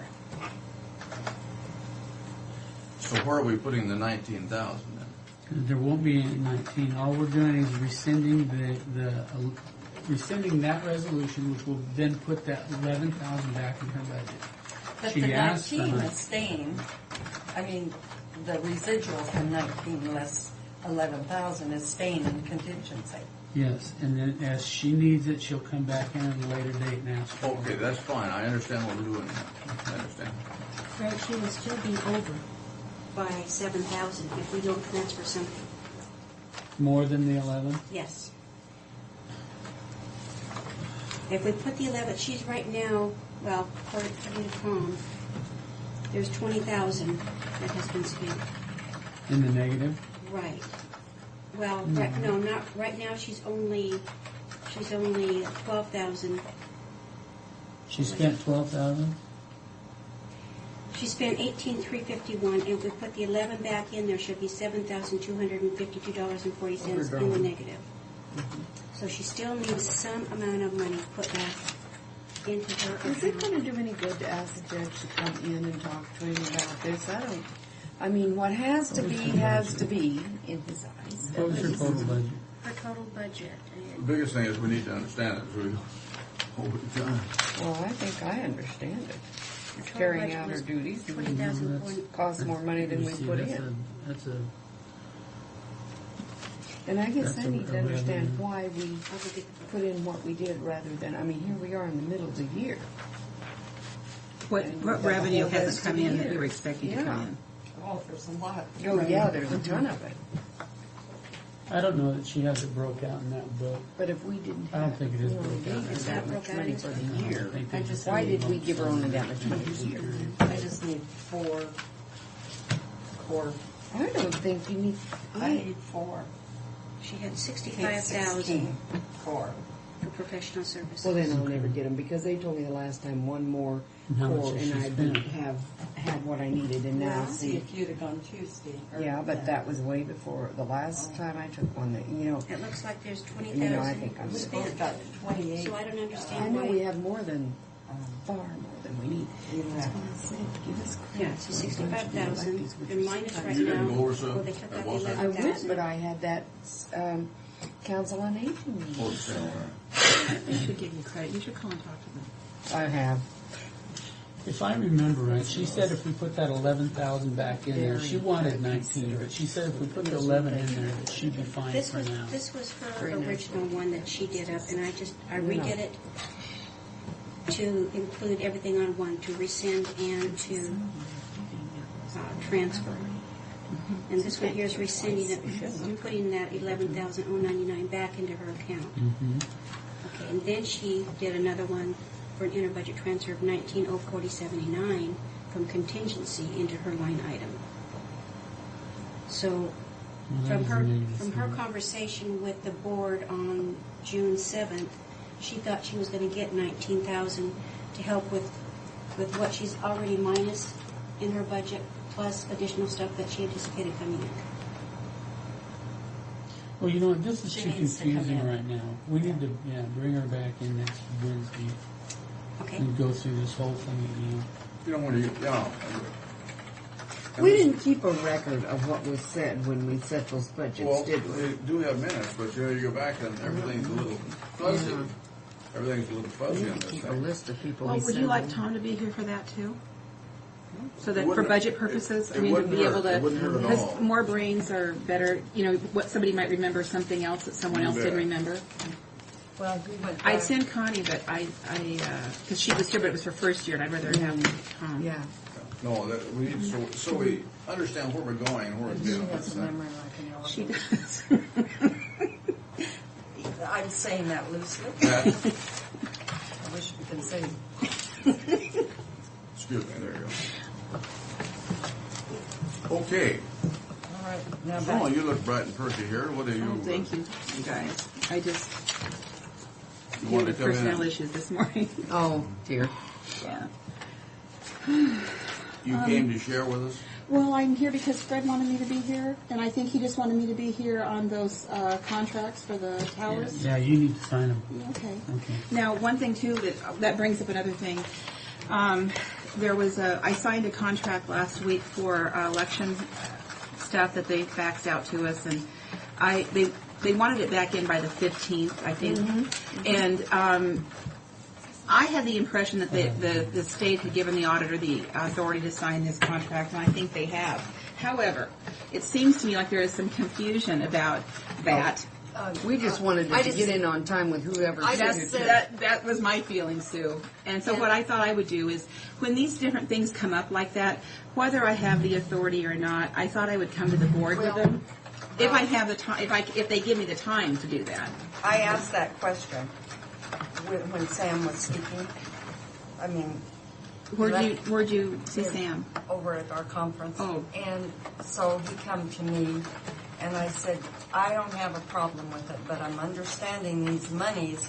You've got contracts out to expedite the process, and the auditor signs. And I said, I'm not puffed up about that we sign, but normally all contracts are signed by the board, and I know it's the auditor's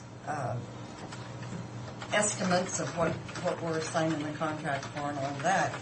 And he said, you got a good point. He said, he didn't know either. He said, I'll have to check into it because what's left over from that, however many millions, 6 million something, is Waco. So if through Debbie Wilkie's office. So if you underestimate, and I did, I know that I did because I didn't want to pay it back. You got to get it back too. Then there's a pot of money through Debbie's office that you can retrieve, hopefully.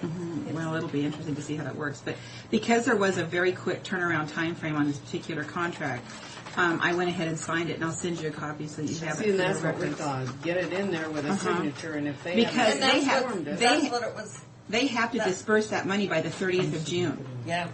And so I don't see how they're going to do it. I don't either, Neva. Quite honestly, I don't see how they're going to do it. Close. Yeah. And so I didn't want to. They had asked us to have it back in by the 10th, which we hadn't even got it by the 10th. We hadn't even seen it yet. And so then they got it to us, and we were looking at it, and there were so many questions we all had on the contract, the way it was worded. But because there wasn't even the time frame to get it back to them on the 15th, we all felt we had no choice but to go ahead and get it because they're questioning the 90% funding versus the 100% funding, and then what to do with any leftover monies and that sort of thing. And we thought at this point, since they have to by federal law disperse it by the 30th, let's get it in there and then work these things out. This is state money. Well, this that we're talking about. Then I'm talking money that the state used. Right. Was For saved on the primary. Yeah. Right. And That Gary Locke allocated. And Sam went to the legislature and the governor to say, free up that money to help with expenses. Well, most of this, and that was state money, Neva. But what I signed was that contract, but it was also regarding the $47 million. Yeah. See, I didn't know about. Yeah. The So anyway, May I ask while you're here? We've done a resolution with a contract so that we can find them quickly. Partly is why, and also you required the prosecutor's office to review them. How do you want that done? Do you want this contract to be in the minutes some way? We've got it. We've always had a process that we can possibly continue. I think we need to follow it. Yeah, I think maybe on next Wednesday, Not this coming Wednesday, a week from this Wednesday. Maybe you could do a resolution and have a copy attached for the need of it. I had emailed Steve, but he was out of the office, and I got nothing back. And I couldn't wait on that. I had to go ahead and get it signed. No, you couldn't wait. So he hasn't responded. He may be back today. I'm not sure. Anyway, okay. What on the cell towers? This is for which one is it? Singular one, I believe. Yeah, that's the first one. I'll get those cell tower companies. Singular Wireless is what it is. These are the resolutions here, basically leasing that property out there for 5 years, for a maximum of 25 years, with CPI every 5-year increases to the lease payments. It starts out at $450 a month for the first 5 years, and then 6 terms after that. So this is the resolution here, and then we're leasing it to two different individuals, are we not? no, this particular lot is for Singular. They are going to get one of the 3 lots that were available for lease. Verizon is the next one that will be leasing the property, and they are completely 2 separate leases. Okay, with that makes sense to me. But I have a question. Why am I signing these when I don't, really the contracts are always between the commissioners, and I believe that's just the way the statute's written? Verizon and Singular. Verizon and Singular require that in the contract. That the chief financial officer sign? Yes, and What's Singular resolution signed number? it. Well, you want to go ahead and stamp it? What's resolution number, Mary? 313. Pardon? 313, 2004, 313. Okay. I move to approve of resolution 2004-313 as specified. I'll second the motion. All in favor? All right. Okay, what else? What about these licenses? Is that to do with it? License. Oh, software license? No, that's completely different. Okay. Now, Neva, you sign these contracts. I'll give you these here, and then Zona signs them too. So she's signing one set. These signature lines here. Okay, I'll find them. They're pretty well labeled. Yeah. You gave her those 2 separate documents.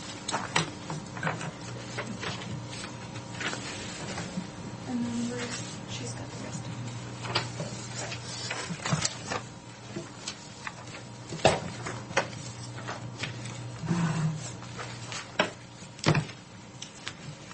And what's her name going to notarize? Yes. Sheila. What's her name? Rebecca. Is that your name? What's the name? Rebecca? Neva? And me here.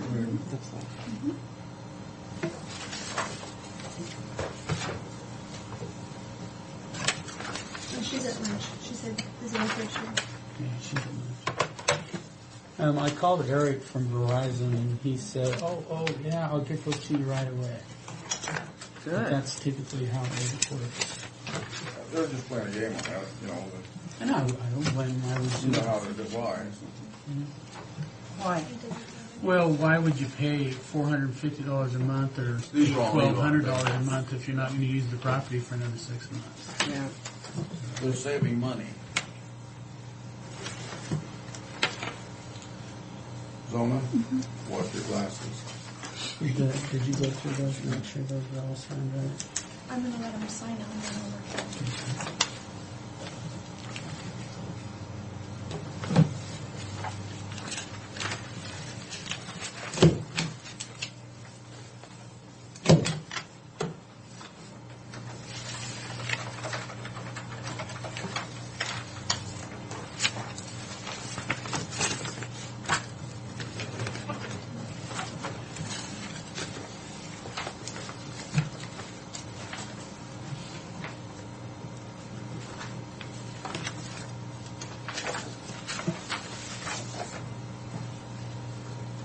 So you're also supposed to do your seal, should I bring these to you?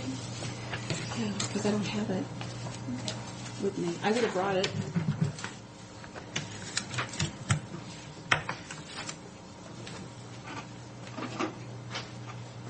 I tried to clean these glasses after I got here this morning, and I think they're worse than when I started. I found out what a good use for ties are. Oh, yeah. Cleaning my glasses. Other than that, I can't figure out what much use it are. Don't say that too loud. You'll have people running up to you using your tile. Yeah, I was gonna. You do not need to sign out. No, she said They something. have these designs that have stain shield on them, for those the kind I need. You know, I just turn it inside out. That part works real good. Cleans them right up. Really? Yeah. That's good to know. Want to use it?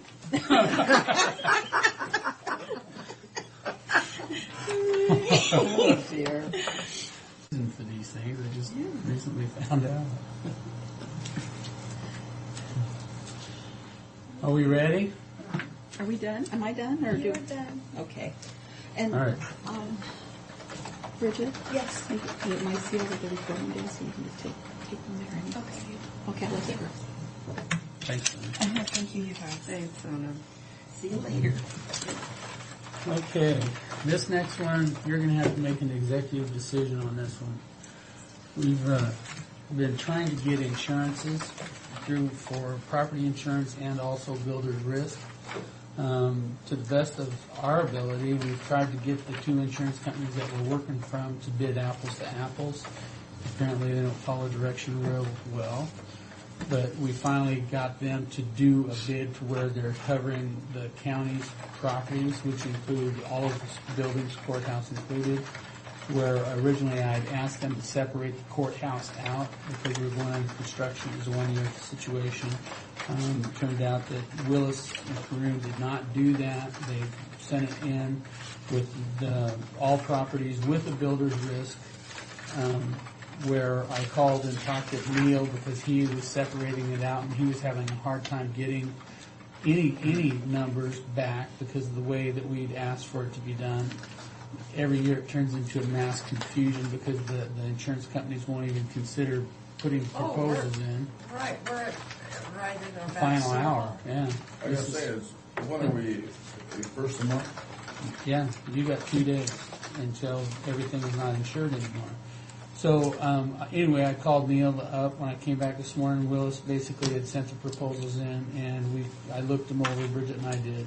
I have to say, Bridget's worked very hard getting this stuff done. But they basically sent it in with all the facilities is insurable at about $90,000 with the $17,000 a year builder's risk, which basically would bring it up to $108,000. So last year we paid Yeah, about the same amount, didn't yeah. That would be $130,000. Yeah. Well, this one would be $117,000 approximately. Conover came in and they gave us two separate proposals also.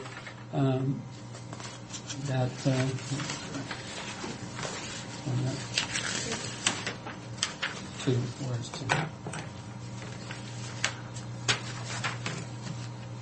Okay, if you look at you don't have the pages numbered, but if you look at this on your agendas, you have this? Okay. It is the number. Those are the only 2 pages, or 3 pages not numbered in there. I numbered everything else. It's the second page. It got thrown in. Right. Yeah. Right at the very top where it says CNA, the first number underneath it is 74,552. Okay, that was basically Conover's lowest bid for all properties. Willis and Carew was 90,350. So there's clearly a difference between the two, but when you compare their builder's risk,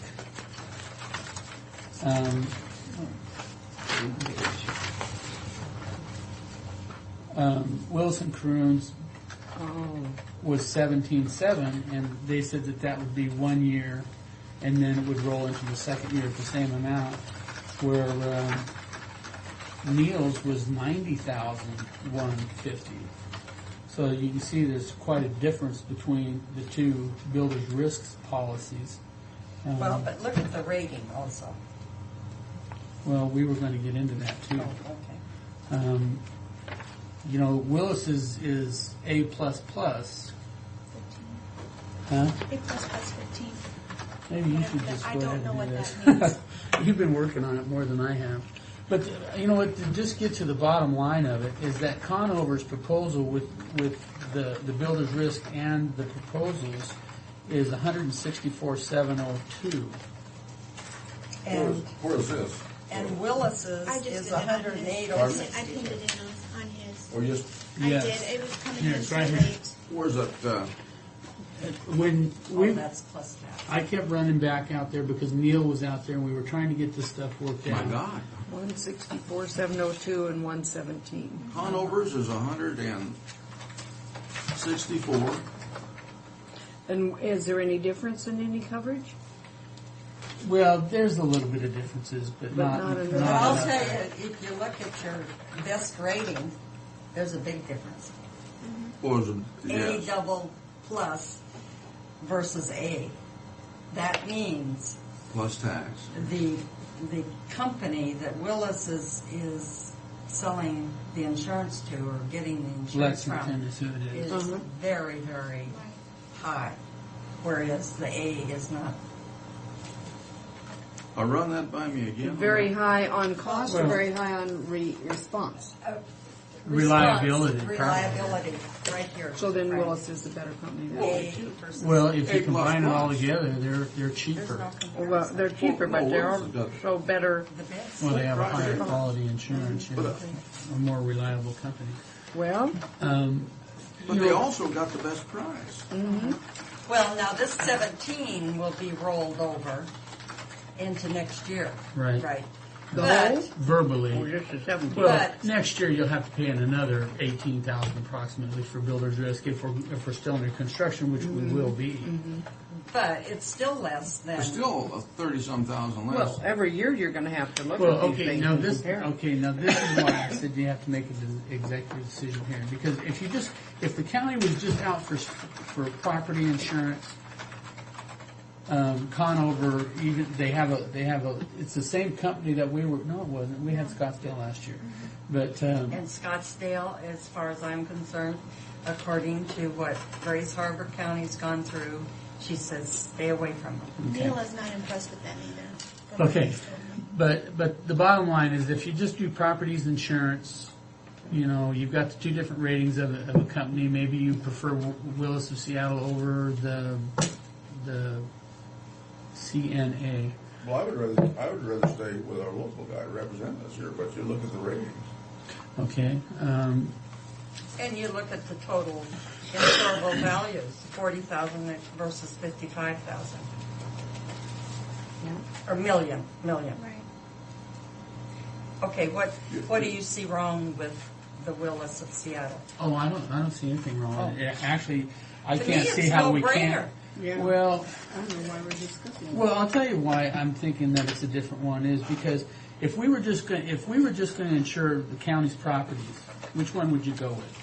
Would you go with Conover or would you go with I Willis? thought it was Willis. Well, I'd have Yeah, I to would study this too. a little more, Fred, but when you toss a bunch of figures out Well, on this, but looking at the dollars and the rating, Willis is the best. Well, the dollars, you know, And the the rating of the insurance company is definitely something to take into consideration. Oh, my. You know, but as far as the values, you know, But I haven't studied these. to see Values what we're getting and received. what we're not getting. are you saying values received? well, all of the property values. If you go Yes. with the property values, because we sent them, you know, sheets that says, okay, the public safety building is worth this much, the courthouse is worth this much, you know, all of our I see properties are what you're worth this talking amount of about. money, and so they come back and they say, okay, we're going to insure your properties for this amount of money. Conovers, yeah, they are, about $25,000 cheaper than Willis, and they're covering about the same thing. I don't. I Oh, no, wait a minute. You're Cheaper. wrong, Fred. I get it that Willis is the cheapest. Overall.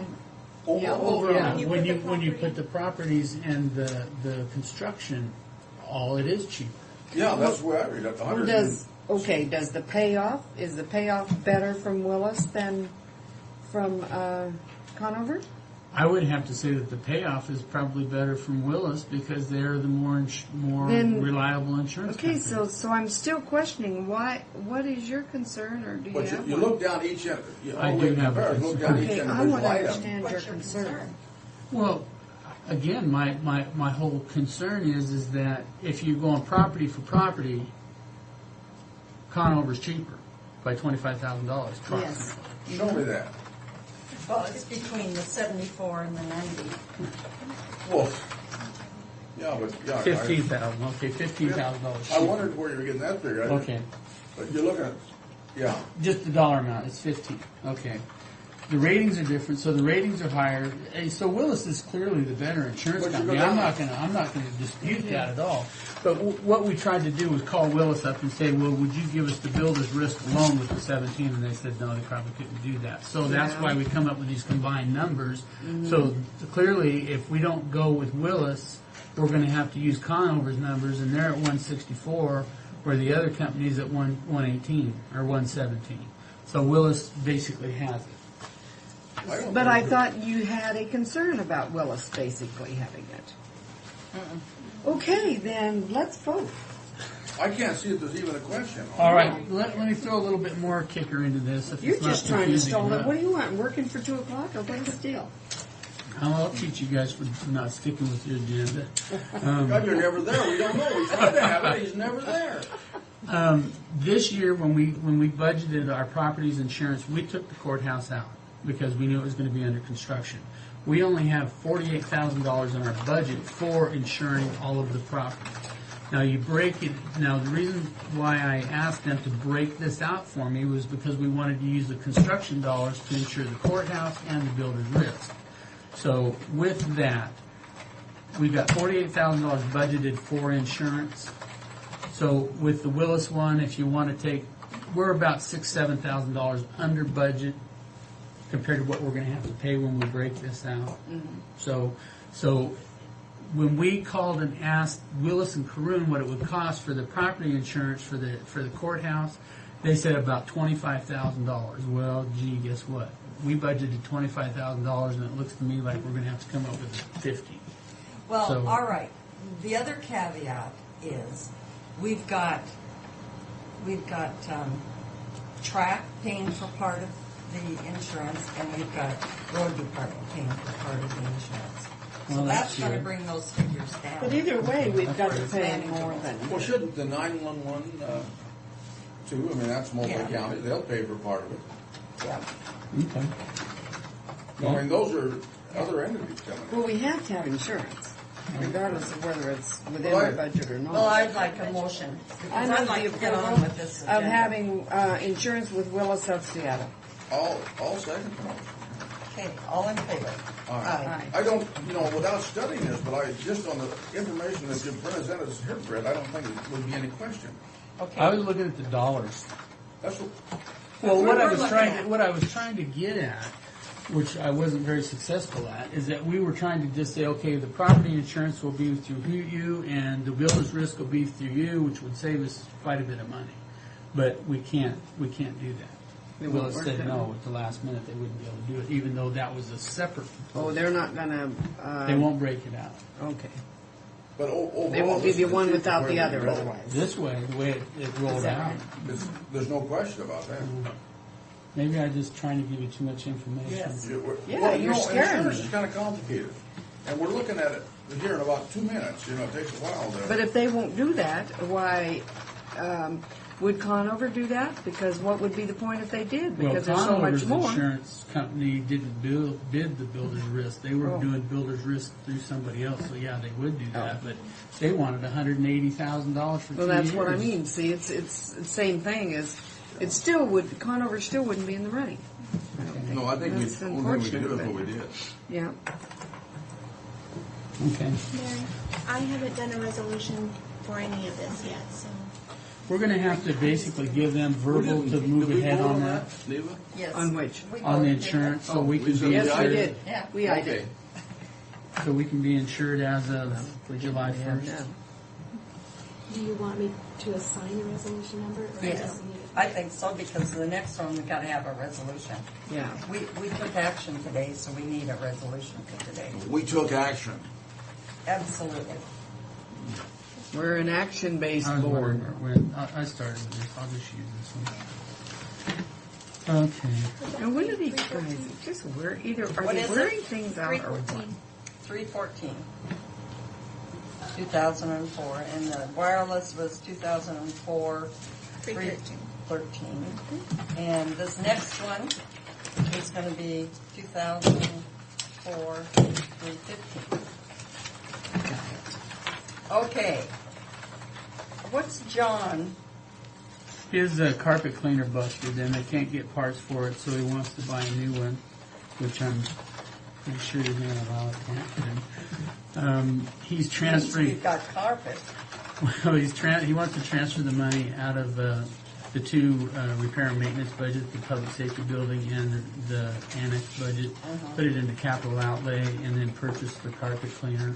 The cost of that is $2,697. I move for approval. Second. All in favor? Aye. Aye.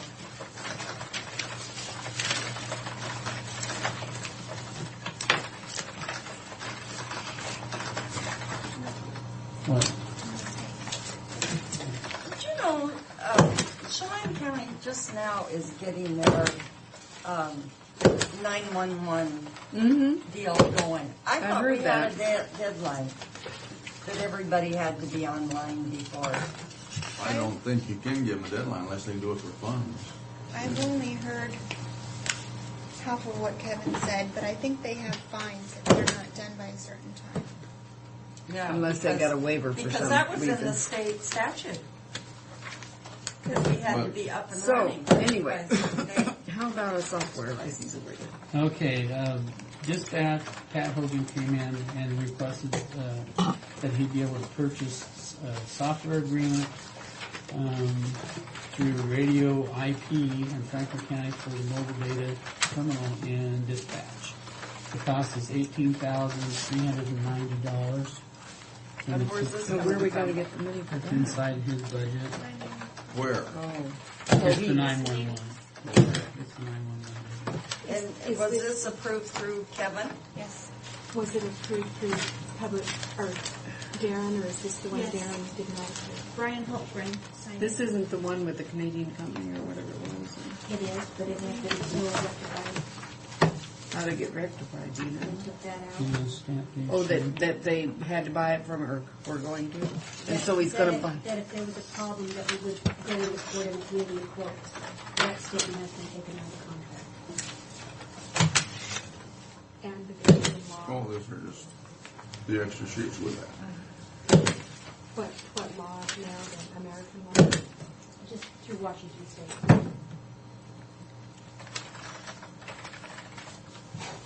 And I move the approval. Is there a second? There is a second. All in favor? Aye. Aye.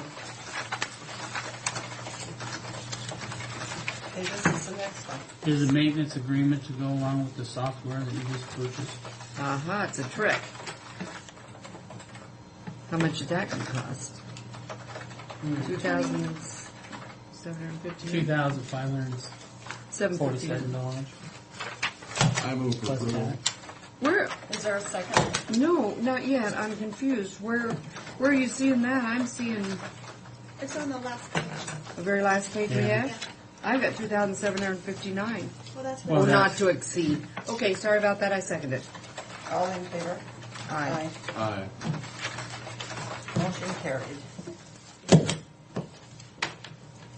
That was that all just for you? That just goes to Mary. Yeah, we're going to break the news to the two insurance companies. Next year, we're going to try to do something different unless somebody wants to volunteer to take over this insurance. I have no complaint. Why? What are you going to have to do different? What's your problem? We're going to put it together in sealed bids, and they're just going to have to do sealed bids, and if they're out of compliance, they're They're out. out. Well, what's wrong with that? Well, There's you know, only it's one really- thing wrong with it that I can see. You don't get any If the lowest guy was participation. out of compliance. Well, you don't get any participation. But you know that dollar amount, it almost seems like that. You know, going. I don't know. You know, of course, we went through the PA's office on the process and everything, so maybe that's the only way to go. But yeah, and it seems like there should be a better way to do it than wait until just the last minute. You know, I think in the future, we need to, that's a lot to assimilate in a short period of time. Well, we've been working on this for probably No, I'm since speaking April. from our side of the table here. I'm not saying you don't understand it, but when you come to us, I don't understand it either. insurance is not easy. Okay, now. The track walkway. Once you finish. Oh, yeah, we can walk and chew gum at the same time. Well, all depends. How fast we walk in. Well, I might sign Frank Brock because his name's right above me. This is just a rough. What did I do to I might copy the guy's. Very rough, but I don't want Brian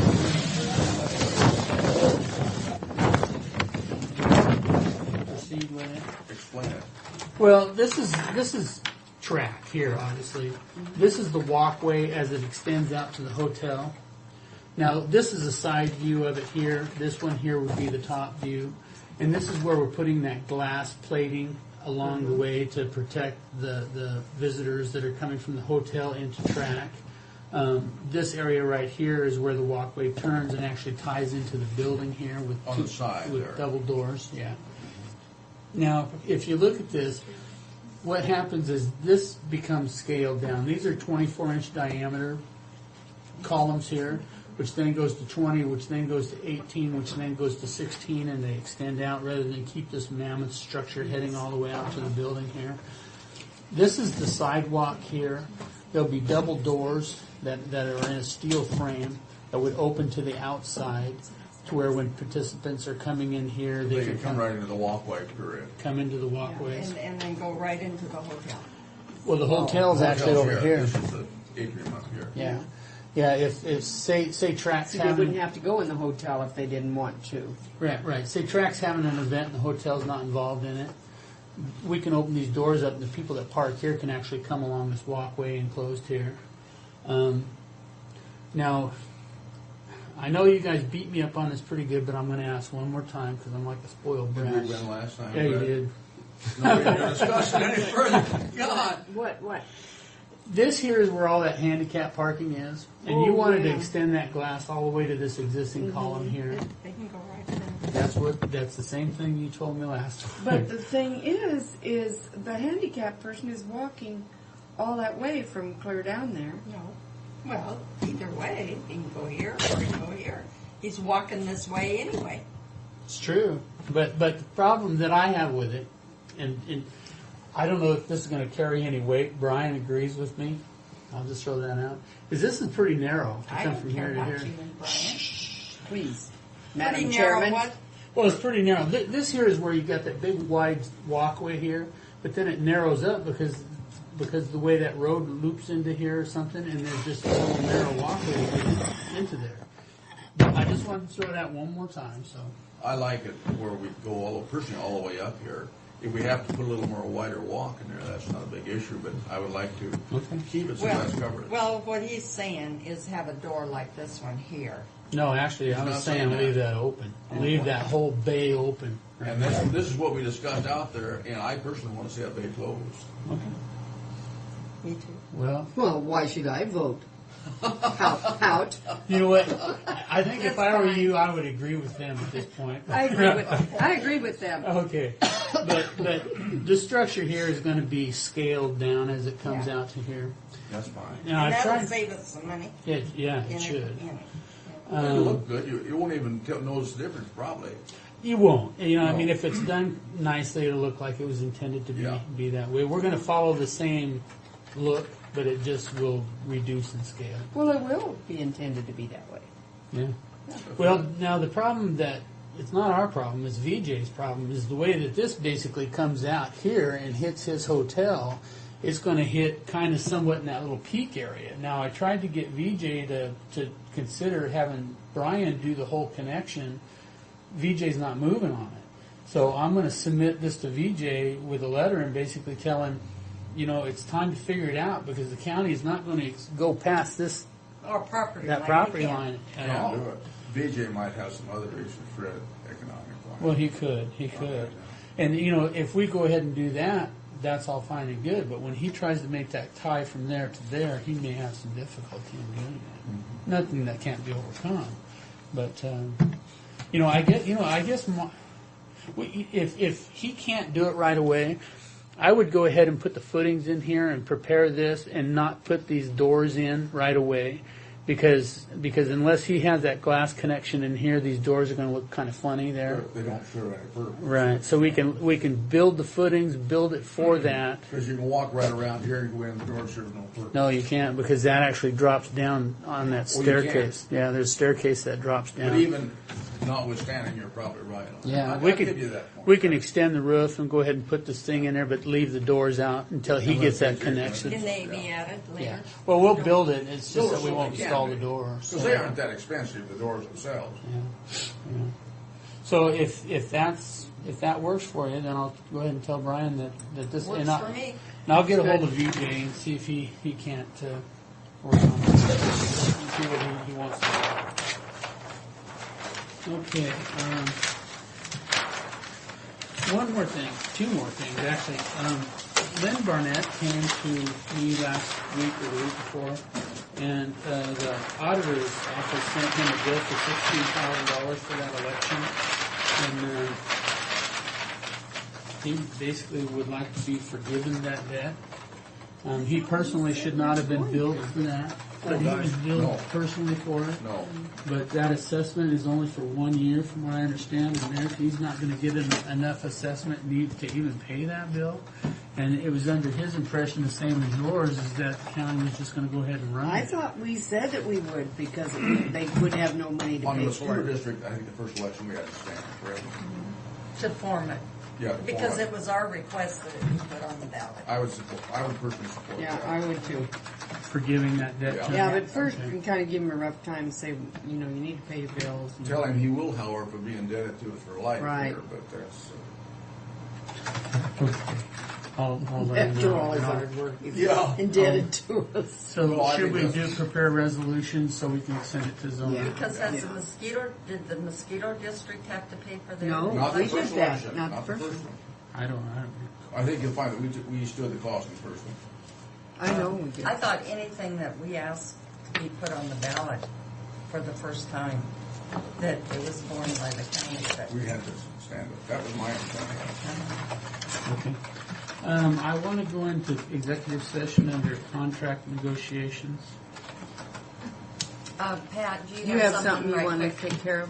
Actually, I need to give this to the board again for this July 3rd. Park. You want to make a motion to approve? I move approval of Franklin County permit to consume liquor on publicly owned, operated, and leased property and hold harmless agreement. Is this for Chihuahua Park? For Irma Oliveto, I believe. And that's for July 3rd? How come Sue Miller gets to make all the motions? Because I'm cool. Just say second. 25 to 50. For 25 to 50 people. Is there a second? It's an unclear motion, but I'll second. All in favor? Aye. Aye. Aye. And I thought if this was in front of you before I actually called Pat Austin and asked her to come in next Wednesday, if you look at that, she had $65,000 in her budget. If you total up all these January through June, it equates to $72,252, so she is now $18,000 in the hole. Well, that isn't resolving anything, Pat. Well, You if just we showed us rescind the problem. Resolution 183, that took out $11,000, and we put that back in there, and then transfer the $19,000 that she's needing, she will at least have a little bit left in her professional services line item. So you're saying that you take the 11 plus 19? Is that what you're saying? Yes, we're putting the $11,000 back in by rescinding Resolution 183. And then we're putting also- 19,000 more? To cover this, and then she will, from what I'm looking at from here that Tom gave us, that will Or just have her bring it in. just have her bring it in. I don't understand. Yeah. this. Okay. So there's a certain amount of confusion here on our part. Just tell them whatever. Thank you. Oh, do you want this? For Tim? Yes. Do we have more budget, more stuff to Yeah, that was payroll. It's already been approved. We just need to sign Right, it. you have to sign it. Okay, we'll go into, Frank just didn't what? you Sign it. just didn't get them passed over. He just doesn't have his act together. That's They're the over problem. by you, it's your responsibility. Get And I it to the have one other way. motion to Thank you make. for your support. I would move that because Frank's had that coffee there for almost 6 months, so on July 1st, the coffee sits here till the end of the year. I move that we rescind all recently made motions. But before they get Frivolous. signed, oh darn. Okay, what's your problem? Or a second. Aye. But, yeah, but see, they got that one canceled too now. Yeah.